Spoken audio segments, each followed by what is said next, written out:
here. We have English, Chinese channel for Mandarin interpretation, and Japanese channel for Indonesian interpretation. Channel Japanese untuk terjemahan bahasa Indonesia. If you are joining in the Zoom call from your mobile phone, you can still access the interpretation feature.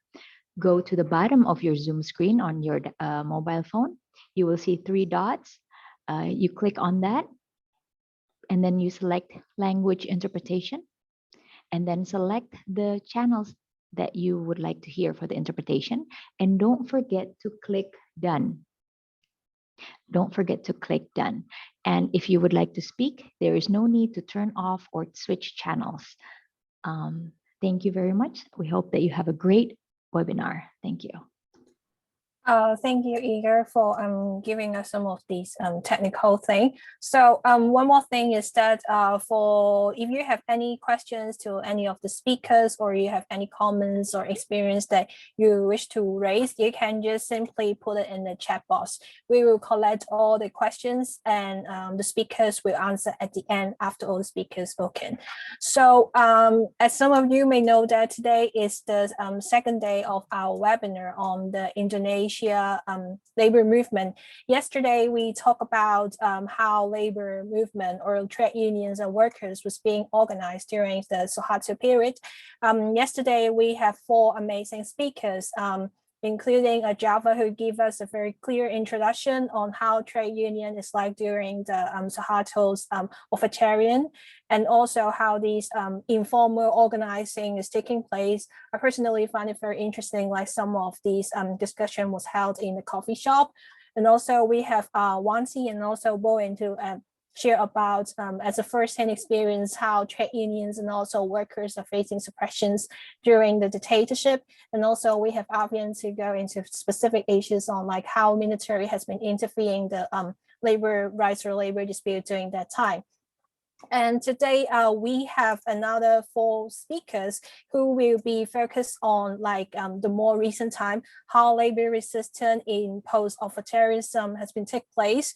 Today we have invited 4 speakers, Jimmy from FSPPI, Vilza from LIPI, Fahmi and also Abu from LIPS to share about their experience on how the workers been organized in this new era, and also some of the specific industries. How, for example, Fahmi will share how the app workers will have been organizing during this time. So I will pass the time to Avian. One more thing is that because yesterday we have a limit of 100 people to join in this meeting, so we also shared our Facebook Live link in the chat box. So if your friends cannot get into this meeting, if we reach the 100 people limits, you can simply share the Facebook Live streaming link to them. Yeah, okay.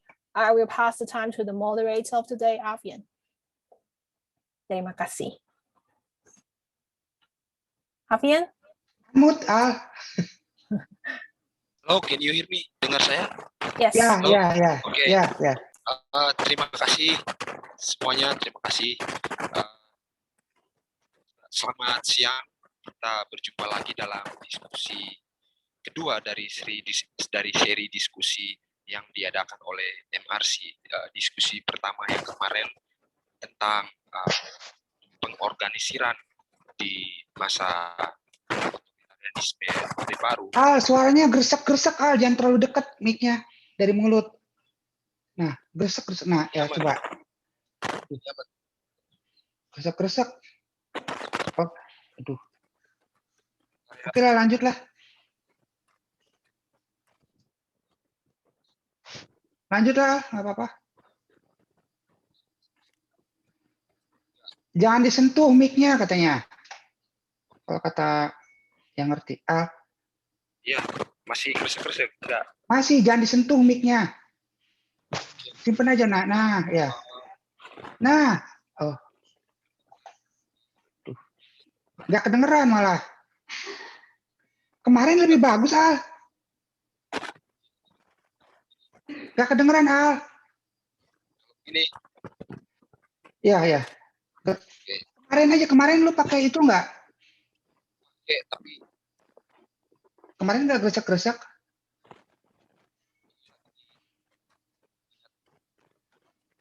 Nih. Lanjut aja ya. Yuk, yuk, yuk. Kita organisiran gerakan zaman Soeharto. Caranya ada Boing, Jafar, dan Mbak Wanti, dan juga saya masih berbicara tentang di zaman otoriter Orde Baru, pengalamannya bagaimana organisir PPI. Ini ceritanya diskusi dan bagi ceritanya. Suaranya nggak jelas, Organ. Halo? Suaranya nggak jelas. Backgroundnya dimatiin katanya, kata Aib. Tuh, maaf, suara pembicara tidak jelas, kata translator, interpreternya. Ini jelas nggak, Bang? Halo? Ya ampun. Halo?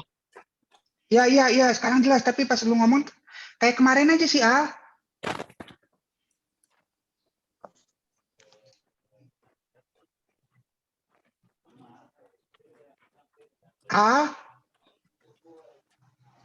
Sekarang malah nggak kedengeran sama sekali. Nggak kedengeran sama sekali,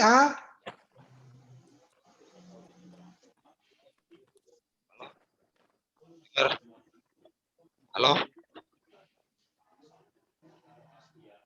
Halo, Mang, dengar nggak, Mang? Iya.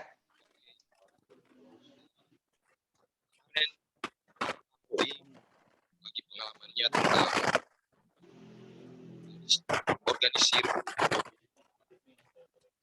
Nggak kedengar. Lu lagi di mana sih, Lagi di mana sih? Halo? Nggak kedenger, Aduh, berisik banget.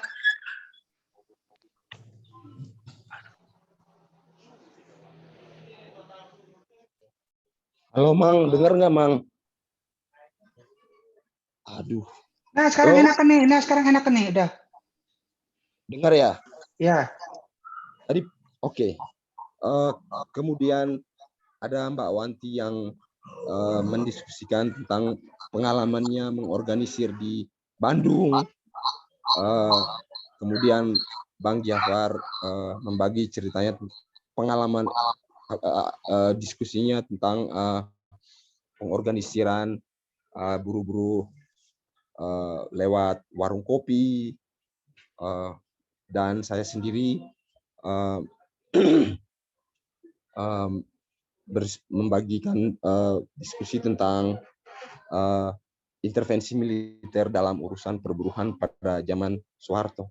Nah, diskusi kali ini tentang pengorganisiran dan perlawanan pasca Soeharto. Apakah ada kesinambungan atau hal-hal baru atau pelajaran penting yang bisa kita lihat dari gerakan buruh dalam gerakan buruh pasca Soeharto. Kita punya 4 pembicara. Ada Jumisi. Mbak Jumisi adalah dulu Ketua Umum Federasi Buruh Lintas Pabrik yang basisnya banyak di kawasan berikat Nusantara Cakung, KBN Cakung, salah satu kawasan berikat garmen yang cukup tua di Indonesia. Mbak Jum sekarang adalah Wakil Ketua Umum Federasi Serikat Buruh Persatuan Indonesia. Mbak Jum akan berbicara pengalamannya tentang pengorganisiran di masa sekarang. Kemudian pembicara kedua ada Filza. Filza adalah peneliti di Lembaga Ilmu Pengetahuan Indonesia, Indonesian Institute of Science. Filza akan berbicara tentang pekerja di sektor kreatif dan toko online, sebuah sektor ekonomi yang berkembang pesat namun belum banyak menjadi arena pengorganisiran serikat buruh. Kemudian ada Fahmi Panimbang. Fahmi adalah peneliti di LIPS, sebelumnya bekerja di MRC. Fahmi akan berbicara tentang pengalaman perlawanan supir Gojek dan Grab atas eksploitasi yang mereka alami, eksploitasi melalui algoritma. Kemudian pembicara berikutnya ada Abu Mufahir, peneliti di Lembaga Informasi Perburuan Sedane. Abu juga sebelumnya bekerja di MRC. Abu akan berbicara tentang bentuk-bentuk pengorganisiran dan pemogokan gerakan buruh pasca Soeharto. Salah satu pemogokan atau pengalaman pemogokan yang penting yang saya dengar cerita dari Abu yang dia ikuti adalah grebek pabrik yang berlangsung hampir 9 bulan di Bekasi. Itu jadi kita punya 4 pembicara, teman-teman. Mudah-mudahan teman-teman bisa mengikuti diskusinya sampai selesai. Tidak berlama-lama, saya akan memberikan kesempatan untuk Mbak Jumisi membagi diskusinya, membagi pengalamannya kepada kita. Silakan Mbak Jum. Baik, terima kasih teman-teman. Suara saya sudah kedengaran apa belum?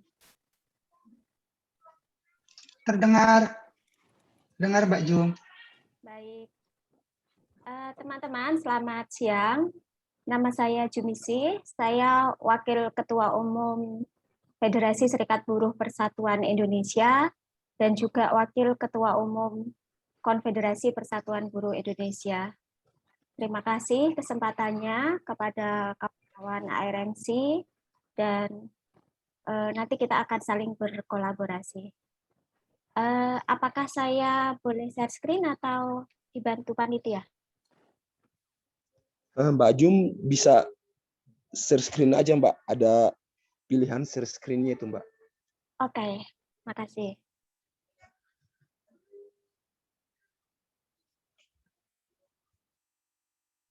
Iya, oke teman-teman, terima kasih kesempatannya. Saya diberi waktu berapa menit, kawan Al?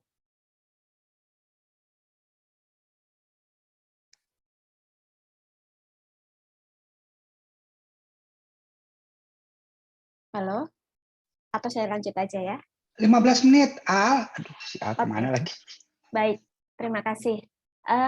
Teman-teman, saya mendapat tugas dari Abu gitu untuk berbicara tentang gerakan buruh pasca reformasi. Sebelumnya saya ingin menceritakan bahwa saya adalah background-nya adalah buruh pabrik garmen yang bekerja di kawasan Berikat Nusantara Cakung. Saya bekerja dari tahun 98 sampai 2003. Di tahun 2003, di awal Januari, pengusaha saya kabur ke luar negeri, ke Taiwan, ke negara asalnya. Kemudian saya mengenal organisasi serikat buruh dari tahun 2001. Pada saat 2003 pengusaha saya kabur, kemudian saya beserta teman-teman saya berjuang untuk itu, untuk memperjuangkan pesangon dan lain-lain, dan kemudian saya menjadi full time di organisasi serikat buruh sampai sekarang. Jadi sedikit latar belakang saya ini menggambarkan bahwa sebetulnya saya adalah buruh yang bekerja setelah reformasi. Di diskusi kemarin teman-teman sudah banyak bercerita dan menyampaikan pengalamannya terkait gerakan buruh sebelum reformasi gitu, dan kemudian hari ini kita akan melanjutkan bagaimana gerakan buruh setelah reformasi, tetapi nanti saya akan banyak berbicara tentang konteks pengorganisiran buruh perempuan. Jadi ini juga pengalaman besar di saya gitu, dan berdinamika dengan gerakan buruh lain di Indonesia. Nah,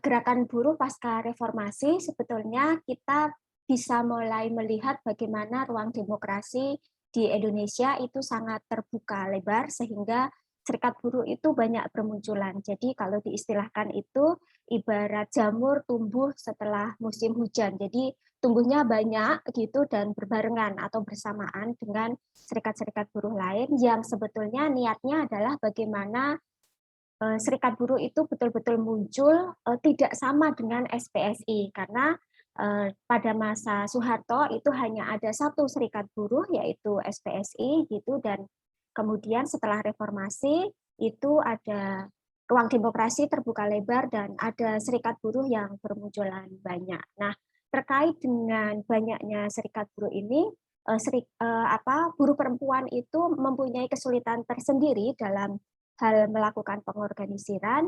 Di sini saya menuliskan adalah masih lekatnya pengertian bahwa buruh perempuan itu lemah, mesti dilindungi dan tidak melawan gitu. Jadi ini sebetulnya adalah stigma yang ada di masyarakat kita bahwa perempuan itu ya penurut, bahwa buruh perempuan itu ya menerima saja apa yang diputuskan atau apa yang sudah dilakukan oleh manajemen gitu. Jadi ada situasi seperti itu dan itu menjadi salah satu tantangan.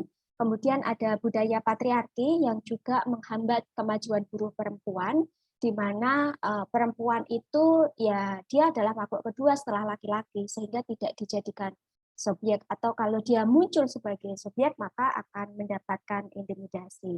Kemudian juga ada situasi di mana serikat-serikat buruh yang muncul secara kepemimpinan ini masih didominasi oleh laki-laki, baik secara kepengurusan maupun secara kepemimpinan utama. Nah, walaupun pada saat setelah reformasi dan sebelum reformasi juga sebetulnya sudah berdiri cikal bakalnya FNPBI, ini adalah FNPBI atau Front Nasional Perjuangan Buruh Indonesia, ini adalah organisasi serikat buruh yang dibentuk sebelum reformasi dan kemudian setelah reformasi kemudian bisa muncul secara legal menjadi FNPBI yang dipimpin oleh Dita Indasari, salah satu tokoh pemogokan di Tandes yang waktu itu yang kemarin juga sempat disampaikan oleh kawan Boeing gitu. Nah, FNPBI kepemimpinannya perempuan, tetapi memang pada saat itu belum mempunyai kesanggupan untuk memoderasi gerakan buruh. Jadi tetap serikat-serikat buruh yang muncul itu didominasi secara kepemimpinan oleh laki-laki.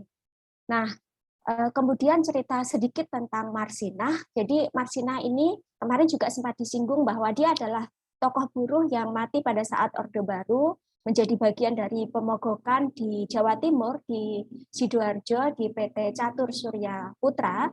Marsinah ini mati setelah memperjuangkan teman-temannya yang di PHK secara sepihak di Kodim. Dan kemudian saat ini Marsinah menjadi ikon untuk semangat kita memperjuangkan buruh, khususnya buruh perempuan. Tentu saja bagi kami secara FBLP atau sekarang menjadi FSBPI, ini menjadi ikon untuk kami bagaimana mencontoh semangat Marsinah yang terus ada, dan kami juga mendirikan Radio Marsinah FM gitu sebagai penghargaan kami atas semangat dan perjuangan Marsinah. Nah, pasca reformasi itu ada regulasi, teman-teman, ada Undang-Undang 13 tahun 2003 tentang ketenagakerjaan. Ini adalah ancaman tersendiri bagi pengorganisiran buruh perempuan atau juga konteksnya pengorganisiran buruh secara umum, karena Undang-Undang 13 tahun 2003 ini melegalkan atau mengilhami atau memperbolehkan atau melegitimasi keberadaan sistem kerja kontrak dan outsourcing. Jadi sistem kerja kontrak dan outsourcing itu dibolehkan. Kalau saya sendiri waktu bekerja ini kan tidak menikmati sistem kerja kontrak karena saya bekerja 3 bulan training terus kemudian diangkat menjadi pekerja tetap. Nah, setelah Undang-Undang 13 tahun 2003 disahkan oleh Megawati, waktu itu Megawati adalah Presiden Republik Indonesia, maka perusahaan-perusahaan yang ada di Indonesia itu berlomba-lomba, berbondong-bondong untuk mengubah status hubungan kerja dari pekerja tetap menjadi pekerja tidak tetap, menjadi pekerja kontrak, outsourcing, dan lain-lain gitu. Bahkan ada borongan, magang, harian lepas, dan seterusnya yang sebetulnya itu menyulitkan juga dalam proses pengorganisiran. Nah, pasca reformasi juga kita dihadapkan pada situasi di mana kasus perburuhan itu menumpuk. Jadi masalah-masalah perburuhan itu dia menumpuk-numpuk, salah satunya kita bisa melihat bagaimana PHI. PHI itu adalah Pengadilan Hubungan Industrial. PHI itu didirikan setelah Undang-Undang Nomor 2 tahun 2004 itu disahkan. Jadi undang-undang inilah yang melegitimasi pembangunan pengadilan hubungan industrial atau pengadilan khusus perburuhan, dan sebetulnya kita juga tidak bersepakat waktu itu dengan keberadaan undang-undang ini. Nah, pengadilan hubungan industrial itu adalah tempat di mana perselisihan hubungan industrial itu masuk ke situ. Jadi kasus PHK, kasus normatif, kasus upah dan lain-lain. Kalau misalnya ada perselisihan, karena ada 4 jenis perselisihan di dalam PHI, yang kemudian PHI ini menjadi tempat di mana buruh mau tidak mau menggunakan pengadilan untuk menyelesaikan perselisihan, dan sampai kemudian pada kesimpulan bahwa PHI itu bukan solusi. PHI itu adalah kuburannya kaum buruh. Banyak kasus-kasus perburuhan masuk ke PHI tetapi tidak dimenangkan oleh serikat buruh, lebih banyak dimenangkan oleh pengusaha. Jadi kita sebutnya ya PHI itu ya kuburannya kaum buruh gitu. Kemudian juga ada situasi union busting di mana buruh perempuan atau buruh secara umum yang ingin mendirikan serikat buruh itu mendapat perlakuan intimidasi berupa pemberhangusan serikat buruh. Jadi begitu ada serikat buruh mau dibangun di pabrik-pabrik, pengusaha pun dengan cekatan membalas usaha buruh untuk membuat serikat buruh yang independen dan minim pengawasan. Jadi kerja pengawasan untuk mengawasi bagaimana serikat buruh menggunakan haknya untuk mendirikan serikat buruh itu tidak dilakukan secara maksimal oleh pengawasan di Dinas Tenaga Kerja, sehingga banyak union busting yang terjadi dan kemudian berbuntut dengan PHK, intimidasi, mutasi dan seterusnya. Jadi proses pendirian serikat buruh walaupun banyak bermunculan tetapi juga tidak mudah untuk mendirikan serikat buruh. Kemudian juga ada relokasi pabrik. Relokasi pabrik atau memindahkan pabrik dari industri-industri besar di kota-kota besar itu dipindahkan ke daerah-daerah. Misalnya kalau di Jakarta Utara itu ada satu kawasan industri besar namanya kawasan Berikat Nusantara Cakung. Itu sejak 2013-2014 ke sini itu marak sekali relokasi pindah ke daerah. Baik pindahnya ke Sukabumi, ke Semarang, ke Boyolali, dan seterusnya gitu. Alasan pengusaha melakukan relokasi pabrik itu juga karena upah di daerah lebih rendah. Ini menjadi hambatan juga bagi serikat buruh untuk melakukan pengorganisiran kepada buruh-buruh. Nah, serikat buruh yang ada di industri lama itu mempunyai kesulitan dalam hal melakukan pengorganisiran, lemah posisinya. Sementara buruh-buruh yang ada di tempat kawasan industri yang baru ini mereka masih minim pengalaman itu dan dihadapkan dengan ketidakpastian kerja. Sebagaimana tadi saya sampaikan, jadi masuk ke kawasan industri baru itu ya sudah disambut dengan sistem kerja kontrak, outsourcing, borongan, magang dan sistem harian lepas. Gitu. Nah, hal lain yang juga menarik untuk kita gali adalah buruh mulai mengenal partai politik gitu.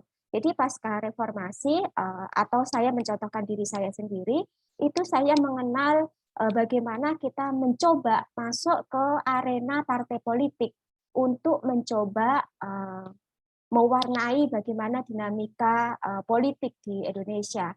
Nah, ada hal positif yang bisa kita ambil dalam hal ini yaitu buruh mulai berpolitik gitu. Jadi sebetulnya pada saat sebelum reformasi dulu itu Soeharto itu sering berkampanye bahwa ya buruh atau serikat buruh itu ya urusannya urusan pabrik, urusannya adalah urusan upah, jangan mengurus soal politik, urusan politik itu urusannya DPR gitu. Tetapi setelah reformasi buruh mulai mengenal partai politik. Tahun 2004 itu ada partai yang didirikan oleh Partai Rakyat Demokratik yang kemarin juga disinggung-singgung, itu mendirikan POPOR gitu. POPOR itu Partai Persatuan Oposisi Rakyat, dan di tahun 2007 itu juga mendirikan Papernas itu atau Partai Pembebasan Nasional. Nah, Jadi ini dua partai yang saya mempunyai pengalaman terlibat di dalamnya. Tetapi juga ada hal yang menjadi tantangan karena pendirian partai politik ini ternyata belum mendapat dukungan dari massa rakyat secara luas, sehingga kesanggupan untuk mengintervensi pemilu itu juga tidak cukup kuat gitu, karena yaitu tadi sebetulnya basis pembangunan partai politik itu belum benar-benar menjadi keinginan atau kesadaran buruh secara penuh begitu. Nah, kemudian saya ingin menyampaikan ini adalah pengalaman pribadi saya dari tahun 2009, karena sebelumnya saya organisasi serikat buruhnya adalah FNPBI, dan kemudian di tahun 2007 Partai Rakyat Demokratik termasuk FNPBI waktu itu mengalami perpecahan, dan kemudian saya termasuk yang tidak bersetuju berkoalisi dengan PBR, dan kemudian di tahun 2009 saya mendirikan organisasi serikat buruh baru gitu. Jadi berbeda dengan organisasi serikat buruh yang lama. Di tahun 2009 saya dan beberapa kawan perempuan berinisiatif untuk mendirikan organisasi FBLP. FBLP ini adalah Federasi Buruh Lintas Pabrik yang diinisiasi oleh perempuan. Nah, kami melakukan pengorganisiran itu dengan mengajak buruh-buruh perempuan di lintas teritorial. Jadi di Jakarta Utara itu kan ada kawasan industri, di belakang kawasan industri itu ada perkampungan buruh. Di perkampungan buruh itu terdiri dari beberapa wilayah gitu ya, ada Gang Mona misalnya, Gang Pancong, Gang Sukapura, Gang Swadaya dan seterusnya gitu, dan kami melakukan pengorganisiran di kos-kosan buruh itu lintas wilayah itu, dan keanggotaan kita adalah lintas pabrik gitu. Dan kemudian kami membawa isu normatif pada waktu itu adalah terkait dengan sistem kerja kontrak yang mengkondisikan buruh perempuan itu tidak mendapatkan haknya. Salah satunya itu adalah hak atas hak maternitasnya, baik itu hak cuti haid, cuti hamil melahirkan, cuti keguguran. Itu pada tahun 2009 itu masih jauh sekali dari harapan. Itu sehingga kami mengajak teman-teman berdiskusi sebetulnya kontrak itu apa, kenapa dia membawa buruh perempuan pada posisi kita tidak mendapatkan hak maternitas. Kira-kira begitu. Kemudian juga membawa isu skor. Skor di sini yang saya maksud itu adalah terkait penambahan jam kerja yang itu tidak dihitung sebagai lembur. Jadi buruh perempuan itu bekerja lebih dari 8 jam kerja di sehari dan itu tidak dinyatakan sebagai lembur. Jadi ya tidak mendapatkan uang tambahan berupa uang lembur. Kemudian kami menyampaikan bahwa isu buruh perempuan itu layak diangkat sejajar dengan isu yang lain gitu. Jadi jangan dianggap bahwa isu buruh perempuan itu dikemudiankan nanti saja gitu. Ini pengalaman kami dari tahun 2009. Kemudian tahun 2010 kami memimpin pemogokan di kawasan industri kawasan Berikat Nusantara Cakung. Waktu itu tuntutannya adalah upah 1,4 juta. Jadi yang kami tuntut itu adalah upah minimum Provinsi DKI Jakarta sebesar 1,4 juta. Jadi inilah pemogokan pertama di kawasan industri di mana dalam sejarahnya kawasan industri bisa dimogokkan oleh buruh-buruh.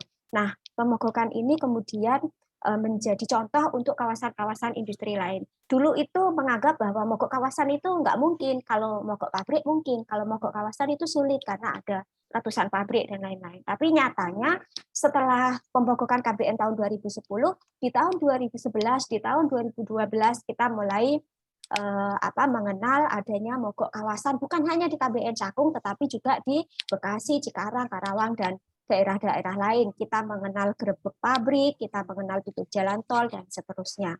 Nah, kami juga memunculkan kepemimpinan buruh perempuan dari tingkat federasi sampai ke basis gitu. Jadi kami mencoba memberikan warna bahwa sebetulnya buruh perempuan itu layak berkapasitas gitu dan layak didorong untuk memimpin organisasi serikat buruh. Jadi jangan menganggap bahwa buruh perempuan itu areanya adalah area domestik saja, area bendahara, area hitung-menghitung, area tulis-menulis. Buruh perempuan juga bisa menjadi pemimpin di organisasi serikat buruh dan tentu saja ini bukan perjuangan yang mudah karena pada saat kita sebagai buruh perempuan muncul itu juga banyak cibiran gitu dianggap bahwa perempuan itu tidak layak menjadi pemimpin. Kemudian kami Halo Mbak Jum, mohon maaf memotong waktu Mbak Jum 3 menit lagi. Baik. Oke, Ya, silakan Mbak Jum. kemudian juga kami berkreasi dengan mendirikan Radio Marsina FM, kami mendirikan koperasi yang diinisiasi oleh buruh perempuan, kami juga mengangkat isu pelecehan seksual di tempat kerja, kami membuat film Angka Jadi Suara, ini adalah film yang diproduksi oleh buruh-buruh perempuan, dan kami juga berinisiasi untuk membangun posko pembelaan buruh perempuan. Nah, bagaimana tantangan ke depan gitu? Tantangan ke depan tentu saja saat ini kita menghadapi bagaimana Undang-Undang Cipta Kerja itu menjadi masalah serius untuk pengorganisiran buruh ke depan. Ada ketidakpastian kerja yang semakin parah yang akan diamini oleh pemerintah dengan legitimasi undang-undang. Yang kedua adalah situasi di mana masyarakat kita masih patriarki, memunculkan perempuan untuk muncul itu juga masih menjadi perjuangan, walaupun dari tahun 2009 ke sini sampai sekarang tahun 2021 sudah ada pimpinan-pimpinan buruh perempuan di serikat-serikat buruh, tetapi jumlahnya masih sedikit. Kemudian tantangan berikutnya adalah kriminalisasi aktivis, di mana serikat buruh atau pengurus-pengurus serikat buruh juga sering dikriminalisasi oleh pengusaha karena mendirikan organisasi serikat buruh atau karena membela anggota. Jadi ini yang kemudian menjadi tantangan. Tetapi bukan berarti tidak punya harapan. Kita tetap optimis, dan saat ini saya ingin menyampaikan bahwa serikat buruhlah yang saat ini mempunyai tugas krusial untuk mengemban beban dan tanggung jawab sejarah untuk mengorganisir diri, membuat serikat buruh semakin kuat supaya ke depannya kita akan semakin punya kekuatan untuk melawan oligarki. Kira-kira begitu. Terima kasih Al dan teman-teman. Terima kasih Mbak Jum atas presentasinya yang menarik sekali. Tadi Mbak Jum membagi presentasinya soal pertama kondisi umum yang dihadapi oleh buruh pasca Soeharto, yaitu banyak sekarang serikat sudah banyak berdiri tapi masih ada hambatan bagi buruh perempuan untuk berserikat. Terus kemudian ada berlakunya masifnya pasar kerja fleksibel, membuat buruh-buruh perempuan menjadi buruh kontrak, buruh harian lepas, dan sulit mendapatkan hak-hak normatif. Juga Pak Jum juga menyorot soal banyak kasus perburuan dan buruh-buruh menjadi semakin tidak percaya pada pengadilan hubungan industrial atau jalur hukum dalam menyelesaikan kasus perburuan karena banyak kejadian di mana buruh berjuang atau kasusnya dibawa ke PHI sia-sia tidak mendapat apa-apa. Terus kemudian Mbak Jum membagi pengalaman pengorganisasiannya di FBLP, di mana Mbak Jum dan kawan-kawan mengorganisir buruh-buruh perempuan di KBN Cakung, pernah memogokkan KBN Cakung, terus kemudian bikin Radio Marsina, dan terus menjadikan buruh perempuan sebagai pemimpin di organisasi FBLP atau dalam kegiatan-kegiatan yang FBLP lakukan. Mbak Jum juga mencatat tantangan yang ada ke depannya yang akan dihadapi buruh perempuan, yaitu Undang-Undang Cipta Kerja, juga patriarki yang masih bercokol, yang sekarang walaupun kata Mbak Jum banyak buruh perempuan sudah mendapat kesempatan untuk atau mendapat banyak yang sudah menjadi pemimpin serikat buruh atau sudah tampil menjadi organizer, tapi masih tantangan patriarki itu masih ada. Terima kasih Mbak Jum. Kita akan melangkah ke pembicara kedua, yaitu Bung Abu Mufakhir. Silahkan Bung Abu, waktunya 15 menit. saya akan mohon maaf, saya akan menyela pembicara jika waktunya sudah 3 menit mau berakhir. Terima kasih, silakan Bung Abu.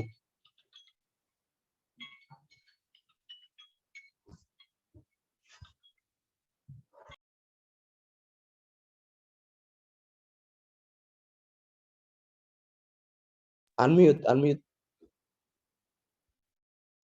Oh iya, maaf tadi tombol unmute-nya nggak kelihatan. Ya, Assalamualaikum warahmatullahi wabarakatuh. Selamat siang buat semuanya. Terima kasih buat Al dan MRC karena sudah memberikan saya kesempatan untuk berbagi di sore hari ini. Saya akan berbagi tentang beberapa data terkait aksi kolektif Serikat Buruh di pasca otoritarian atau pasca Soeharto jatuh ya, pasca Soeharto tumbang. Ini gimana next-nya nggak bisa ya? Sebelumnya karena kemarin kita diskusi tentang tentang kondisi gerakan buruh di zaman Soeharto, jadi saya mau mengulang sedikit supaya enak nanti nyambungnya gitu ya. Pertama paling tidak ada 3 peristiwa penting. Ada 3 peristiwa penting, tentu sebenarnya lebih dari ini, tapi paling tidak ada 3 peristiwa penting sejak Soeharto berkuasa. Pertama, tahun 1965 sampai 1996 terjadi penghancuran gerakan buruh besar-besaran. Sebenarnya nggak hanya gerakan buruh, tapi juga gerakan progresif lainnya. Mulainya penghancuran gerakan buruh besar-besaran yang seperti kemarin diceritakan lewat pembunuhan, pemenjaraan, pembuangan dan segala macam. Kemudian Soeharto mulai mendisiplinkan serikat buruh pada tahun 1973 dengan membuat serikat buruh menjadi hanya boleh ada satu serikat buruh di Indonesia yang kemudian namanya menjadi SPSI. Jadi sejak 1973 sampai tahun 2000 itu pemerintah hanya mengakui atau negara hanya mengakui ada satu serikat buruh di Indonesia. Jadi kurang lebih selama 27 tahun hanya ada satu serikat buruh yang diakui oleh negara. Nah, sejak pada tahun 2000, sejak reformasi 98 bersama dengan krisis ekonomi, Soeharto kemudian jatuh, era serikat buruh tunggal berakhir tahun 2000, diperbolehkan serikat buruh di luar SPSI berdiri. Hal ini ditandai dengan kemunculan undang-undang tentang serikat buruh serikat pekerja nomor 21 tahun 2000 atau biasa kita panggil sebagai Undang-Undang Kebebasan Berserikat. Tapi walaupun Soeharto jatuh, ada beberapa warisan otoritarianisme, warisan Soeharto, rejim Soeharto yang masih terasa, masih kuat dampaknya sampai saat ini di serikat buruh. Pertama adalah depolitisasi dari gerakan buruh. Depolitisasi itu maknanya paling tidak adalah penghancuran kapasitas politik dari gerakan buruh itu sendiri. Gerakan buruh yang sebelumnya itu kuat secara politik, punya perwakilan di parlemen dengan jumlah besar, suaranya didengar secara politik, masukannya didengar dalam pengambilan keputusan-keputusan politik, kapasitasnya dihancurkan oleh Soeharto. Dihancurkan dan kemudian hanya dibikin satu gitu ya, dikontrol ketat. Kemudian yang kedua, warisan yang masih terasa walaupun mulai terkikis itu adalah penghancuran kapasitas mobilisasi gerakan buruh, terutama pada zaman-zaman Soeharto ya. Serikat buruh atau gerakan buruh tidak memiliki kapasitas mobilisasi. Hal ini tentu saja karena mobilisasinya dilarang.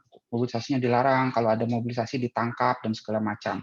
Walaupun kemarin kita berdiskusi tetap ada pemogokan di tahun 90-an, 90 sampai 95 paling enggak pemogokan meningkat. Tapi ya hal itu juga dikontrol. Kemudian warisan ketiga itu adalah doktrin hubungan industrial harmonis atau biasa kita kenal sebagai hubungan industrial Pancasila. Yang kemarin juga sudah dijelaskan oleh Bung Jafar. Salah satu pengertiannya adalah hubungan industrial harmonis itu adalah bahwa buruh dan majikan itu seperti keluarga. Majikan itu adalah bapak, buruh itu adalah anak. Dan tentu saja doktrin ini adalah omong kosong besar ya, karena relasi buruh dan majikan dalam hubungan kerja upahan itu selalu relasi yang bertentangan, bukan bapak dengan anak, dan tidak harmonis. Kemudian perubahan-perubahan yang terjadi pasca Soeharto jatuh. Tentu perubahan terpenting adalah munculnya kebebasan berserikat, Undang-Undang Kebebasan Berserikat atau Undang-Undang Serikat Buruh Serikat Pekerja nomor 21 tahun 2000. Sejak itu, tapi sebenarnya sebelum itu pun sudah muncul beberapa serikat buruh independen ya. Sebelum undang-undangnya muncul sudah ada beberapa serikat buruh independen seperti SBSI, FNPBI, PPBI itu sudah muncul. Tapi sejak 2000 sampai 2005 khususnya serikat buruh jadi muncul banyak sekali, dan sebagian dari kemunculan serikat buruh baru ini atau federasi serikat buruh baru ini adalah hasil dari perpecahan di tubuh SPSI itu sendiri. Walaupun ada juga kemunculan, bukan ada ya, tapi banyak juga serikat buruh atau federasi baru yang itu tidak ada hubungannya sama sekali dengan SPSI. Seperti serikat buruh alternatif, misalnya KASBI, GSBI, FPBJ yang kemudian menjadi FPBI, GSBI, muncul serikat buruh di luar SPSI. Tapi serikat buruh mantan SPSI yang pecah dari SPSI, dimulai dari SPSI reformasi, kemudian pecah lagi menjadi banyak sekali federasi seperti SPN, SPTSK dulu, SPTSK menjadi SPN, dan SPN-nya menjadi KSPN. Ada terjadi banyak perpecahan dan serikat buruh federasi baru dibentuk tahun 2000 sampai tahun 2005. Dalam 5 tahun paling tidak ada 80 federasi baru dibentuk atau didaftarkan. Kemudian tahun 2006 sampai 2016 itu paling tidak ada 9 konfederasi dan lebih dari 100 federasi yang didaftarkan. Ini yang didaftarkan ya. 9 konfederasi dan 100 lebih federasi. Jadi pasca munculnya Undang-Undang Kebebasan Berserikat, serikat buruh bermunculan cepat sekali, sebagian tidak terhubung satu sama lain gitu ya. Bahkan ada atmosfer kompetisi di antara konfederasi atau federasi tersebut. Nah, sementara tingkat keberserikatannya atau union density-nya, tingkat keberserikatannya itu selalu rendah. Paling tidak 2016 itu ada di bawah 16% dari pasar kerja ekonomi formal saja, dari jumlah tenaga kerja di sektor ekonomi formal saja. Kalau digabung antara jumlah tenaga kerja di sektor formal dan sektor informal, maka angkanya ini paling ada 7% yang berserikat, 7-6%, karena sektor informal jauh lebih besar waktu itu. Sekarang juga masih tetap lebih besar dibandingkan sektor formal. Nah, saya dengar juga tahun 2020-an angka keberserikatan ini makin menurun dengan banyaknya pemberantasan serikat dan dipersulitnya membuat serikat segala macam. Angkanya saat ini menjadi sekitar 10% di sektor ekonomi formal saja. Artinya federasi bertambah, konfederasi bertambah secara drastis, tapi jumlah buruh yang berserikat, yang berorganisasi, itu sebenarnya tidak terlalu banyak bertambah atau naik turun jumlahnya ya. Kemudian saya tadi Mbak Jumisi juga membahas tentang awal-awal reformasi, serikat buruh berusaha untuk masuk ke arena politik formal, dan hasilnya tidak terlalu baik. Hal ini karena secara garis besar, secara singkat, gerakan buruh tidak mampu memanfaatkan peluang politik di awal reformasi. Padahal itu adalah sebuah fase transisi yang sangat penting ketika Soeharto jatuh, karena konsolidasi kekuasaan juga lagi kacau balau, militer dengan pemerintah eksekutif juga lagi kacau balau kayak gitu. Ada juga faksi-faksi di dalam tubuh militer. Padahal ada peluang politik itu, tapi gerakan buruh tidak berhasil memanfaatkan itu untuk merebut posisi-posisi politik penting di dalam negara. Tentu ada banyak penjelasan ya, bagaimana partisipasi politik buruh atau serikat buruh pada awal proses demokratisasi di Indonesia atau reformasi di Indonesia sangat minim dan terbatas. Salah satu alasannya atau penyebab internal di dalam gerakan buruh yang paling jelas dan paling disepakati oleh banyak orang adalah fragmentasi yang semakin akut dan faksionalisme di dalam tubuh gerakan buruh itu sendiri. Jadi ketika ada satu serikat buruh misalnya mengusulkan untuk membuat partai buruh, serikat yang lain mengusulkan partai buruh yang lain. Gitu. Ada serikat di blok A mengusulkan untuk membuat partai A, gagal mendapatkan dukungan dari serikat yang lain karena serikat yang lainnya membentuk partai yang lain, membentuk front politik yang lain. Gitu. Jadi memang fragmentasinya mulai dari serikat buruh sampai front politiknya itu terjadi. Itu mungkin salah satu penjelasan yang paling mudah didapat soal bagaimana serikat buruh atau gerakan buruh gagal memanfaatkan peluang politik yang tersedia di zaman transisi. Saya sekarang mau masuk ke beberapa data, yang ini adalah poin utama dari presentasi saya, beberapa data tentang aksi kolektif serikat buruh. Data pertama adalah sejak 98 sampai 2013, paling tidak ada 8.367 aksi serikat buruh, baik pemogokan maupun bukan pemogokan. Data ini didapat dari database-nya LIPS, yang saya sendiri salah satu yang ikut membangun database itu ya.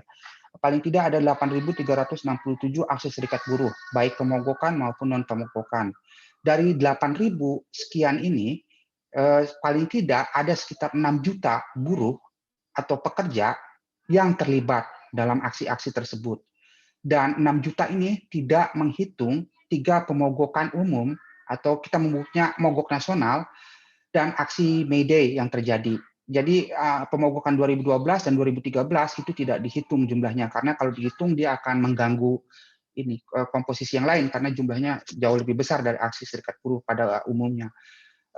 Jadi 6 juta pekerja terlibat atau memiliki pengalaman terlibat dalam aksi kolektif sejak 98 sampai 2013 tanpa menghitung 2 pemogokan umum, bukan 3, dan aksi May Day yang terjadi.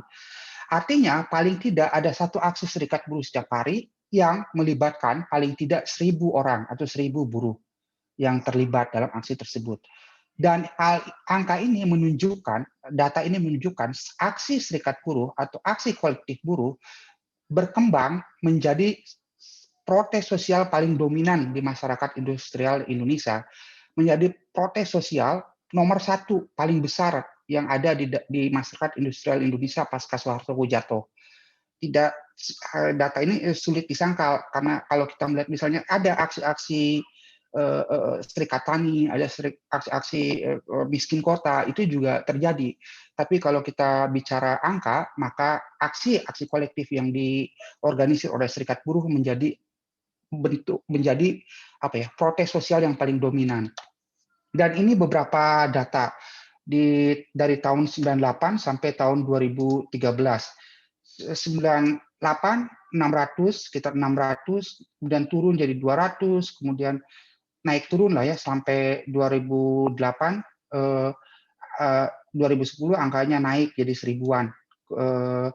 Naik jumlah peserta aksinya juga naik turun, tapi pada 2001 ini naik pesat karena RPP Pesangon 2000 tahun 2000 RPP Pesangon mau diterapkan oleh siapa itu wakil menteri yang kemudian setelah aksi ini akhirnya dicabut oleh siapa Gus Dur ya, nggak jadi. Gus Dur apa Megawati itu. Aksi-aksi ini tahun 2000 ini naik karena ada RPP Pesangon, termasuk tahun 2001 ya. Konteksnya masih mirip. Tapi kalau kita lihat misalnya aksi-aksi 98 sampai 2001 sampai 2002 itu karakteristiknya seringkali pecah menjadi kerusuhan. Misalnya aksi di Bandung, beberapa mobil dibakar, kemudian terjadi di pengrusakan dan segala macam. Yang itu berbeda misalnya dengan aksi-aksi di tahun 2009, 2010 yang juga angkanya besar, yang relatif lebih tidak tidak ada kerusuhan gitu ya, tidak berujung pada kerusuhan. Tapi itu bisa dipahami karena pada 2000, 2001, 99 itu ada konteks krisis ekonomi, ada konteks orang kemarahan karena banyak pabrik tutup, sementara pesangon akan dihapuskan, sementara andalan buruh itu satu-satunya ya pesangon kalau pabriknya tutup. Nah, pesangon mau dihapuskan gitu. Mereka marah. Jadi karakteristik aksinya di awal-awal tahun 2000 itu penuh dengan kemarahan. karena ada konteks krisis. Tapi juga yang menarik adalah lalu kenapa aksinya naik lagi di 2009, 2010 dan 2012? Padahal tidak ada krisis yang paling tidak ada krisis ekonomi yang eksplisit gitu, yang terlihat jelas gitu ya. Tidak ada kenaikan harga barang yang drastis seperti di 99 2000, tidak ada PHK massal sebesar tahun 99 dan 2000, tapi aksinya juga sama besarnya dengan tahun-tahun itu. Salah satu penjelasannya 3 menit lagi ya Bu ya. Salah satu penjelasannya adalah karena perluasan dari pasar kerja fleksibel. Ini gimana lanjutnya? Nah, sekarang kita melihat lokasi aksinya. Di tahun 2012, saya ambil contoh satu tahun saja dari tahun itu, yaitu tahun 2012. Tapi ini juga mirip dengan tahun-tahun setelahnya ya. Datanya mirip. Lokasi dari protes perburuan tahun 2012. Pertama, kita lihat aksi di lokasi pemerintahan, di gedung-gedung pemerintahan dan parlemen itu angkanya paling tinggi. Bahkan lebih tinggi dari aksi yang dijalankan di tempat kerja. Workplace ini tempat kerja ya. Government building itu gedung pemerintahan. 527 aksi perburuan terjadi di gedung-gedung pemerintahan. Dan 370 aksi serikat buruh terjadi di tempat kerja. Kemudian yang menarik ini juga jalan tol, airport, dan pelabuhan itu menjadi aksi serikat buruh juga, walaupun angkanya lebih rendah, tapi ini adalah aksi-aksi yang paling menarik menurut saya di antara yang lain, karena metodenya adalah blokade, tutup jalan tol, dan ini adalah aksi-aksi yang paling banyak menarik pengerahkan alat keamanan negara, gitu ya, dan biasanya aksinya lebih militan. Kemudian juga yang tadi diceritakan oleh Mbak Jum, 2009 itu pertama kali ada aksi pemogokan di kawasan industri. Tahun 2012 jumlahnya naik jadi 33. Jadi makin populer aksi di dalam kawasan industri itu jadi makin populer setelah dipelopori oleh BLP tahun 2009. Kemudian ini yang melihat bentuk aksinya yang blokade dan non-blokade.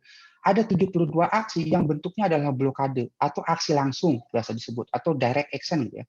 Aksi langsung yang itu blokade nutup jalan tol, malangin tronton di depan pintu pelabuhan, terus aksi Angkasa Pura juga di Soekarno Hatta, aksi tutup jalan tol di mana-mana, tutup kawasan industri dan segala macam. Blokade itu jadi makin populer sebagai taktik atau bentuk dari aksi kolektif serikat buruh. Yang pada zaman Soeharto ini masih tidak mungkin untuk dilakukan. Kemudian ini tuntutannya. Tuntutannya juga menarik. 2007 misalnya paling banyak tuntutannya itu adalah di hak-hak dasar. Kita dan tuntutan soal perubahan kebijakan itu masih sangat kecil, hanya 8. Tapi lihat angka di tuntutan perubahan kebijakan yang sebagian besar kebijakannya ini soal upah ya, tapi ada juga soal pesangon, ada juga soal BPJS, jaminan sosial, ada juga soal outsourcing, ada juga soal kenaikan BBM, naik kan. Artinya tuntutannya juga mengalami, kalau kita ngomong tadi politisasi, dilihat dari tuntutan, sebenarnya juga mengalami politisasi dengan tuntutannya makin mengarah kepada kebijakan negara. Tidak hanya menuntut soal hak-hak dasar serikat buruh itu sendiri, gitu ya. Jadi trennya begitu. Tahun 2012 lagi kembali tuntutan paling besar yaitu upah ya. Itu kayaknya sudah kita semua tahu ya. Tapi dari upah ini sebagian juga sebenarnya soal politik pengupahan, soal kebijakan pengupahan, bukan hanya soal nominal upah di satu tempat gitu atau di satu pabrik atau di satu kota, tapi juga menuntut soal perubahan dari kebijakan pengupahan atau kritik atas dari politik upah murah yang dijalankan negara. Oke, sekarang ini juga yang menurut saya menarik, ini antara aksi serikat buruh yang diorganisir oleh satu serikat buruh dengan yang diorganisir oleh aliansi. Jumlahnya naik.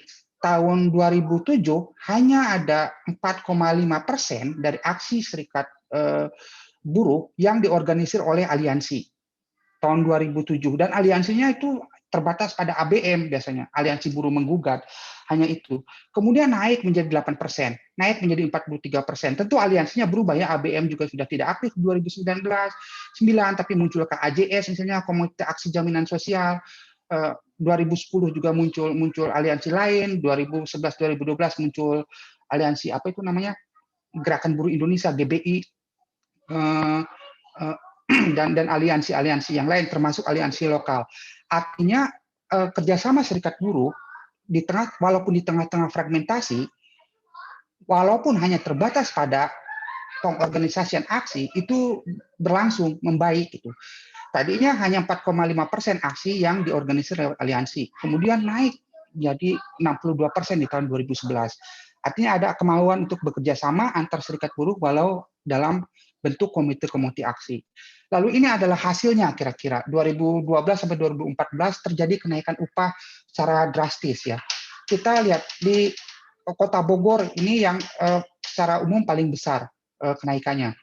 Tahun 2012 kenaikan upahnya hanya 8,81%. Tahun 2013 melonjak menjadi 70,5%. Melonjak besar ya kenaikan upahnya. Ini setelah aksi-aksi tadi, setelah aksi-aksi langsung. Kemudian kita lihat Kabupaten Bogor dari 8,3% naik jadi 57,7%. Lalu kemudian di tahun 2014 memang kembali turun gitu ya. Hanya beberapa kota yang konsisten tetap naik seperti Karawang, Bekasi dan segala macam. Jadi secara umum dalam 3 tahun kenaikan upah itu di atas rata-rata sebelumnya. Ini juga karena aksi-aksi langsung di mana pertemuan Dewan Pengupahan itu juga diintervensi oleh aksi-aksi serikat buruh kayak gitu. Nah, saya ada 2 pertanyaan untuk kita diskusikan. Apa artinya perkembangan aksi kolektif tersebut bagi gerakan buruh? Atau apa yang sebenarnya dicerminkan dari aksi-aksi kolektif tersebut atas gerakan buruh? Sekian, mohon maaf kalau terlalu lama. Terima kasih, Al. Terima kasih Abu atas sharingnya yang sangat menarik bagi kita.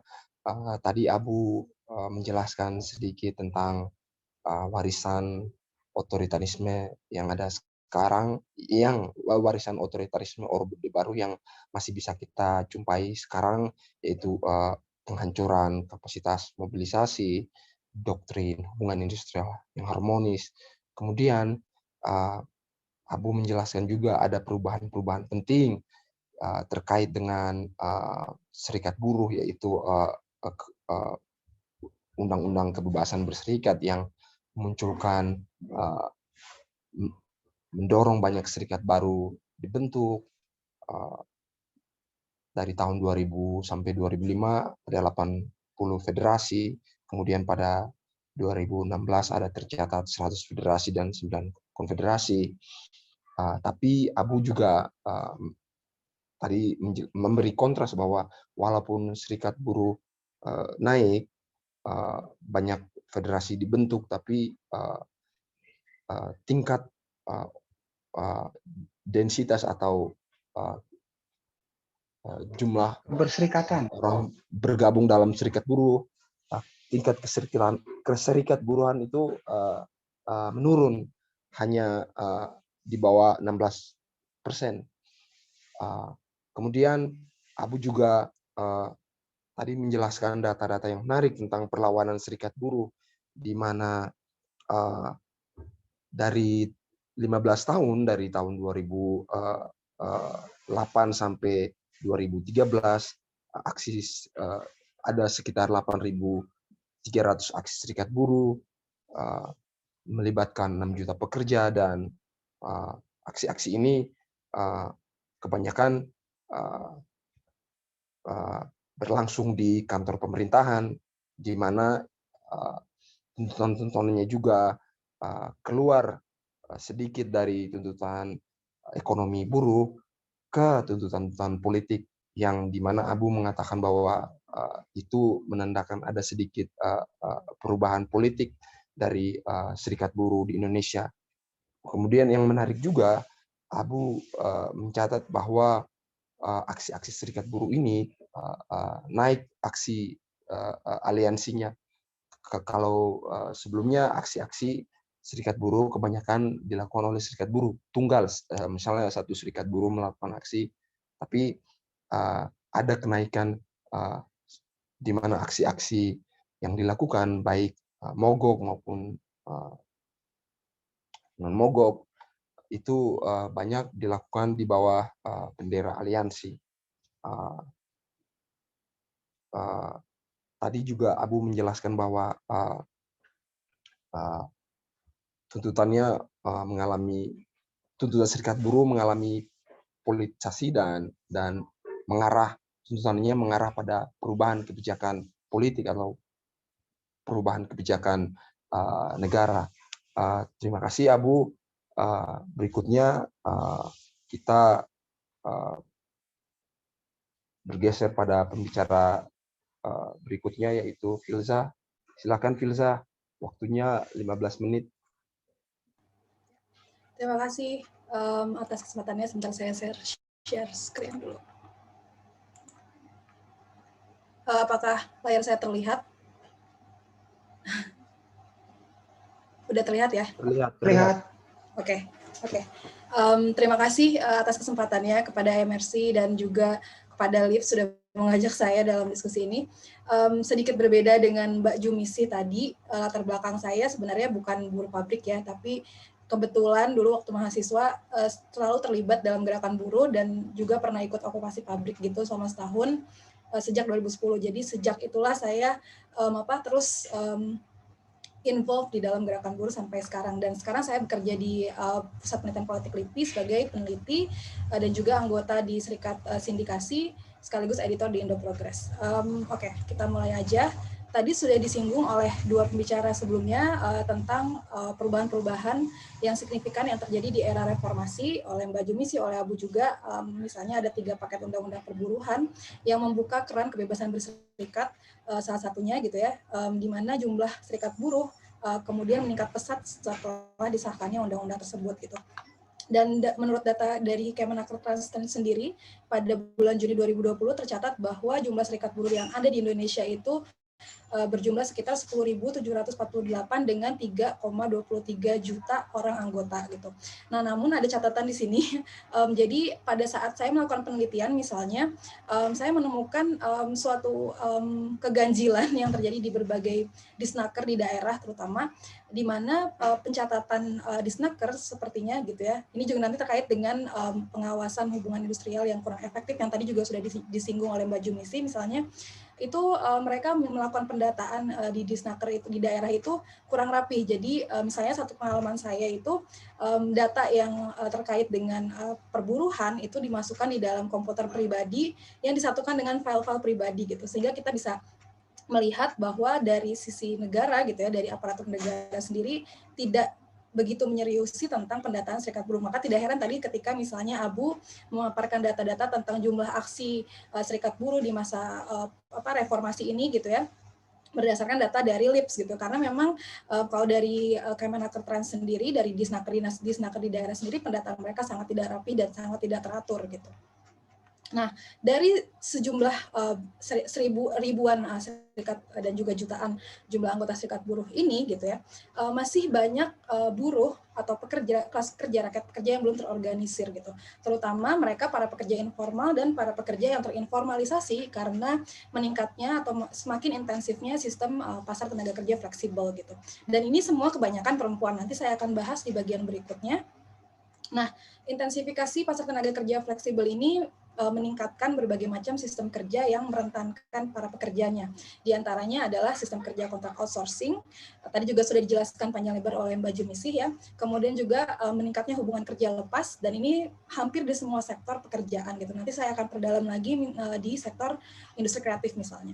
Nah, kemudian ini dibarengi dengan ketiadaan pelindungan sosial yang memadai. Nah, ini tadi disinggung oleh Abu, pada tahun 2009 ada namanya KAJS gitu ya, Komite Aksi Jaminan Sosial sosial, dan buruh gitu ya, kaum buruh juga memperjuangkan untuk adanya jaminan sosial buat semua rakyat pekerja gitu. Namun berdasarkan penelitian yang saya lakukan juga bersama sebuah lembaga penelitian pada tahun 2014 gitu ya, saya mencatat bahwa melihat bahwa banyak sekali kejanggalan dan juga hal-hal yang menjadi catatan gitu ya dalam pelaksanaan BPJS di lapangan gitu. Termasuk untuk para buruh formal yang sebenarnya sudah dijaminkan gitu ya pembayaran BPJS-nya di dalam pemotongan upah mereka gitu. Jadi itu aja masih banyak catatan. Nanti kita bisa lebih bahas di diskusi ya, karena waktunya terbatas. Nah, kemudian yang kedua tadi ya, yang pertama tentang kebebasan berserikat, yang kedua tentang Undang-Undang Ketenagakerjaan nomor 13 tahun 2003. Nah, ini ada catatan menarik, ada dua catatan menarik yang saya temukan. Yang pertama, pada tahun 2006, itu terjadi penolakan rencana revisi atas undang-undang yang disahkan tahun 2003 ini secara besar-besaran yang dipimpin oleh Aliansi Buruh Menggugat. Bila kata interpreter bicaranya agak pelan. Oh, soalnya kan 15 menit, jadi aku biar santai nyampe. ya. Oh iya. Oke, ya karena mengingat waktu jadi takutnya nggak keburu. Oke. Ya, jadi yang pertama ada penolakan rencana revisi Undang-Undang Ketenagakerjaan nomor 13 tahun 2003. Oh iya, mohon maaf ini siapa yang mencoret-coret slide saya. Jadi terhapus tapi nggak apa-apa. Yang pertama adalah tadi penolakan oleh Aliansi Buruh Menggugat. Kenapa itu ditolak? Karena revisi dianggap akan menghilangkan pasal-pasal yang dapat melindungi buruh gitu. Jadi pada saat itu ditolak secara besar-besaran.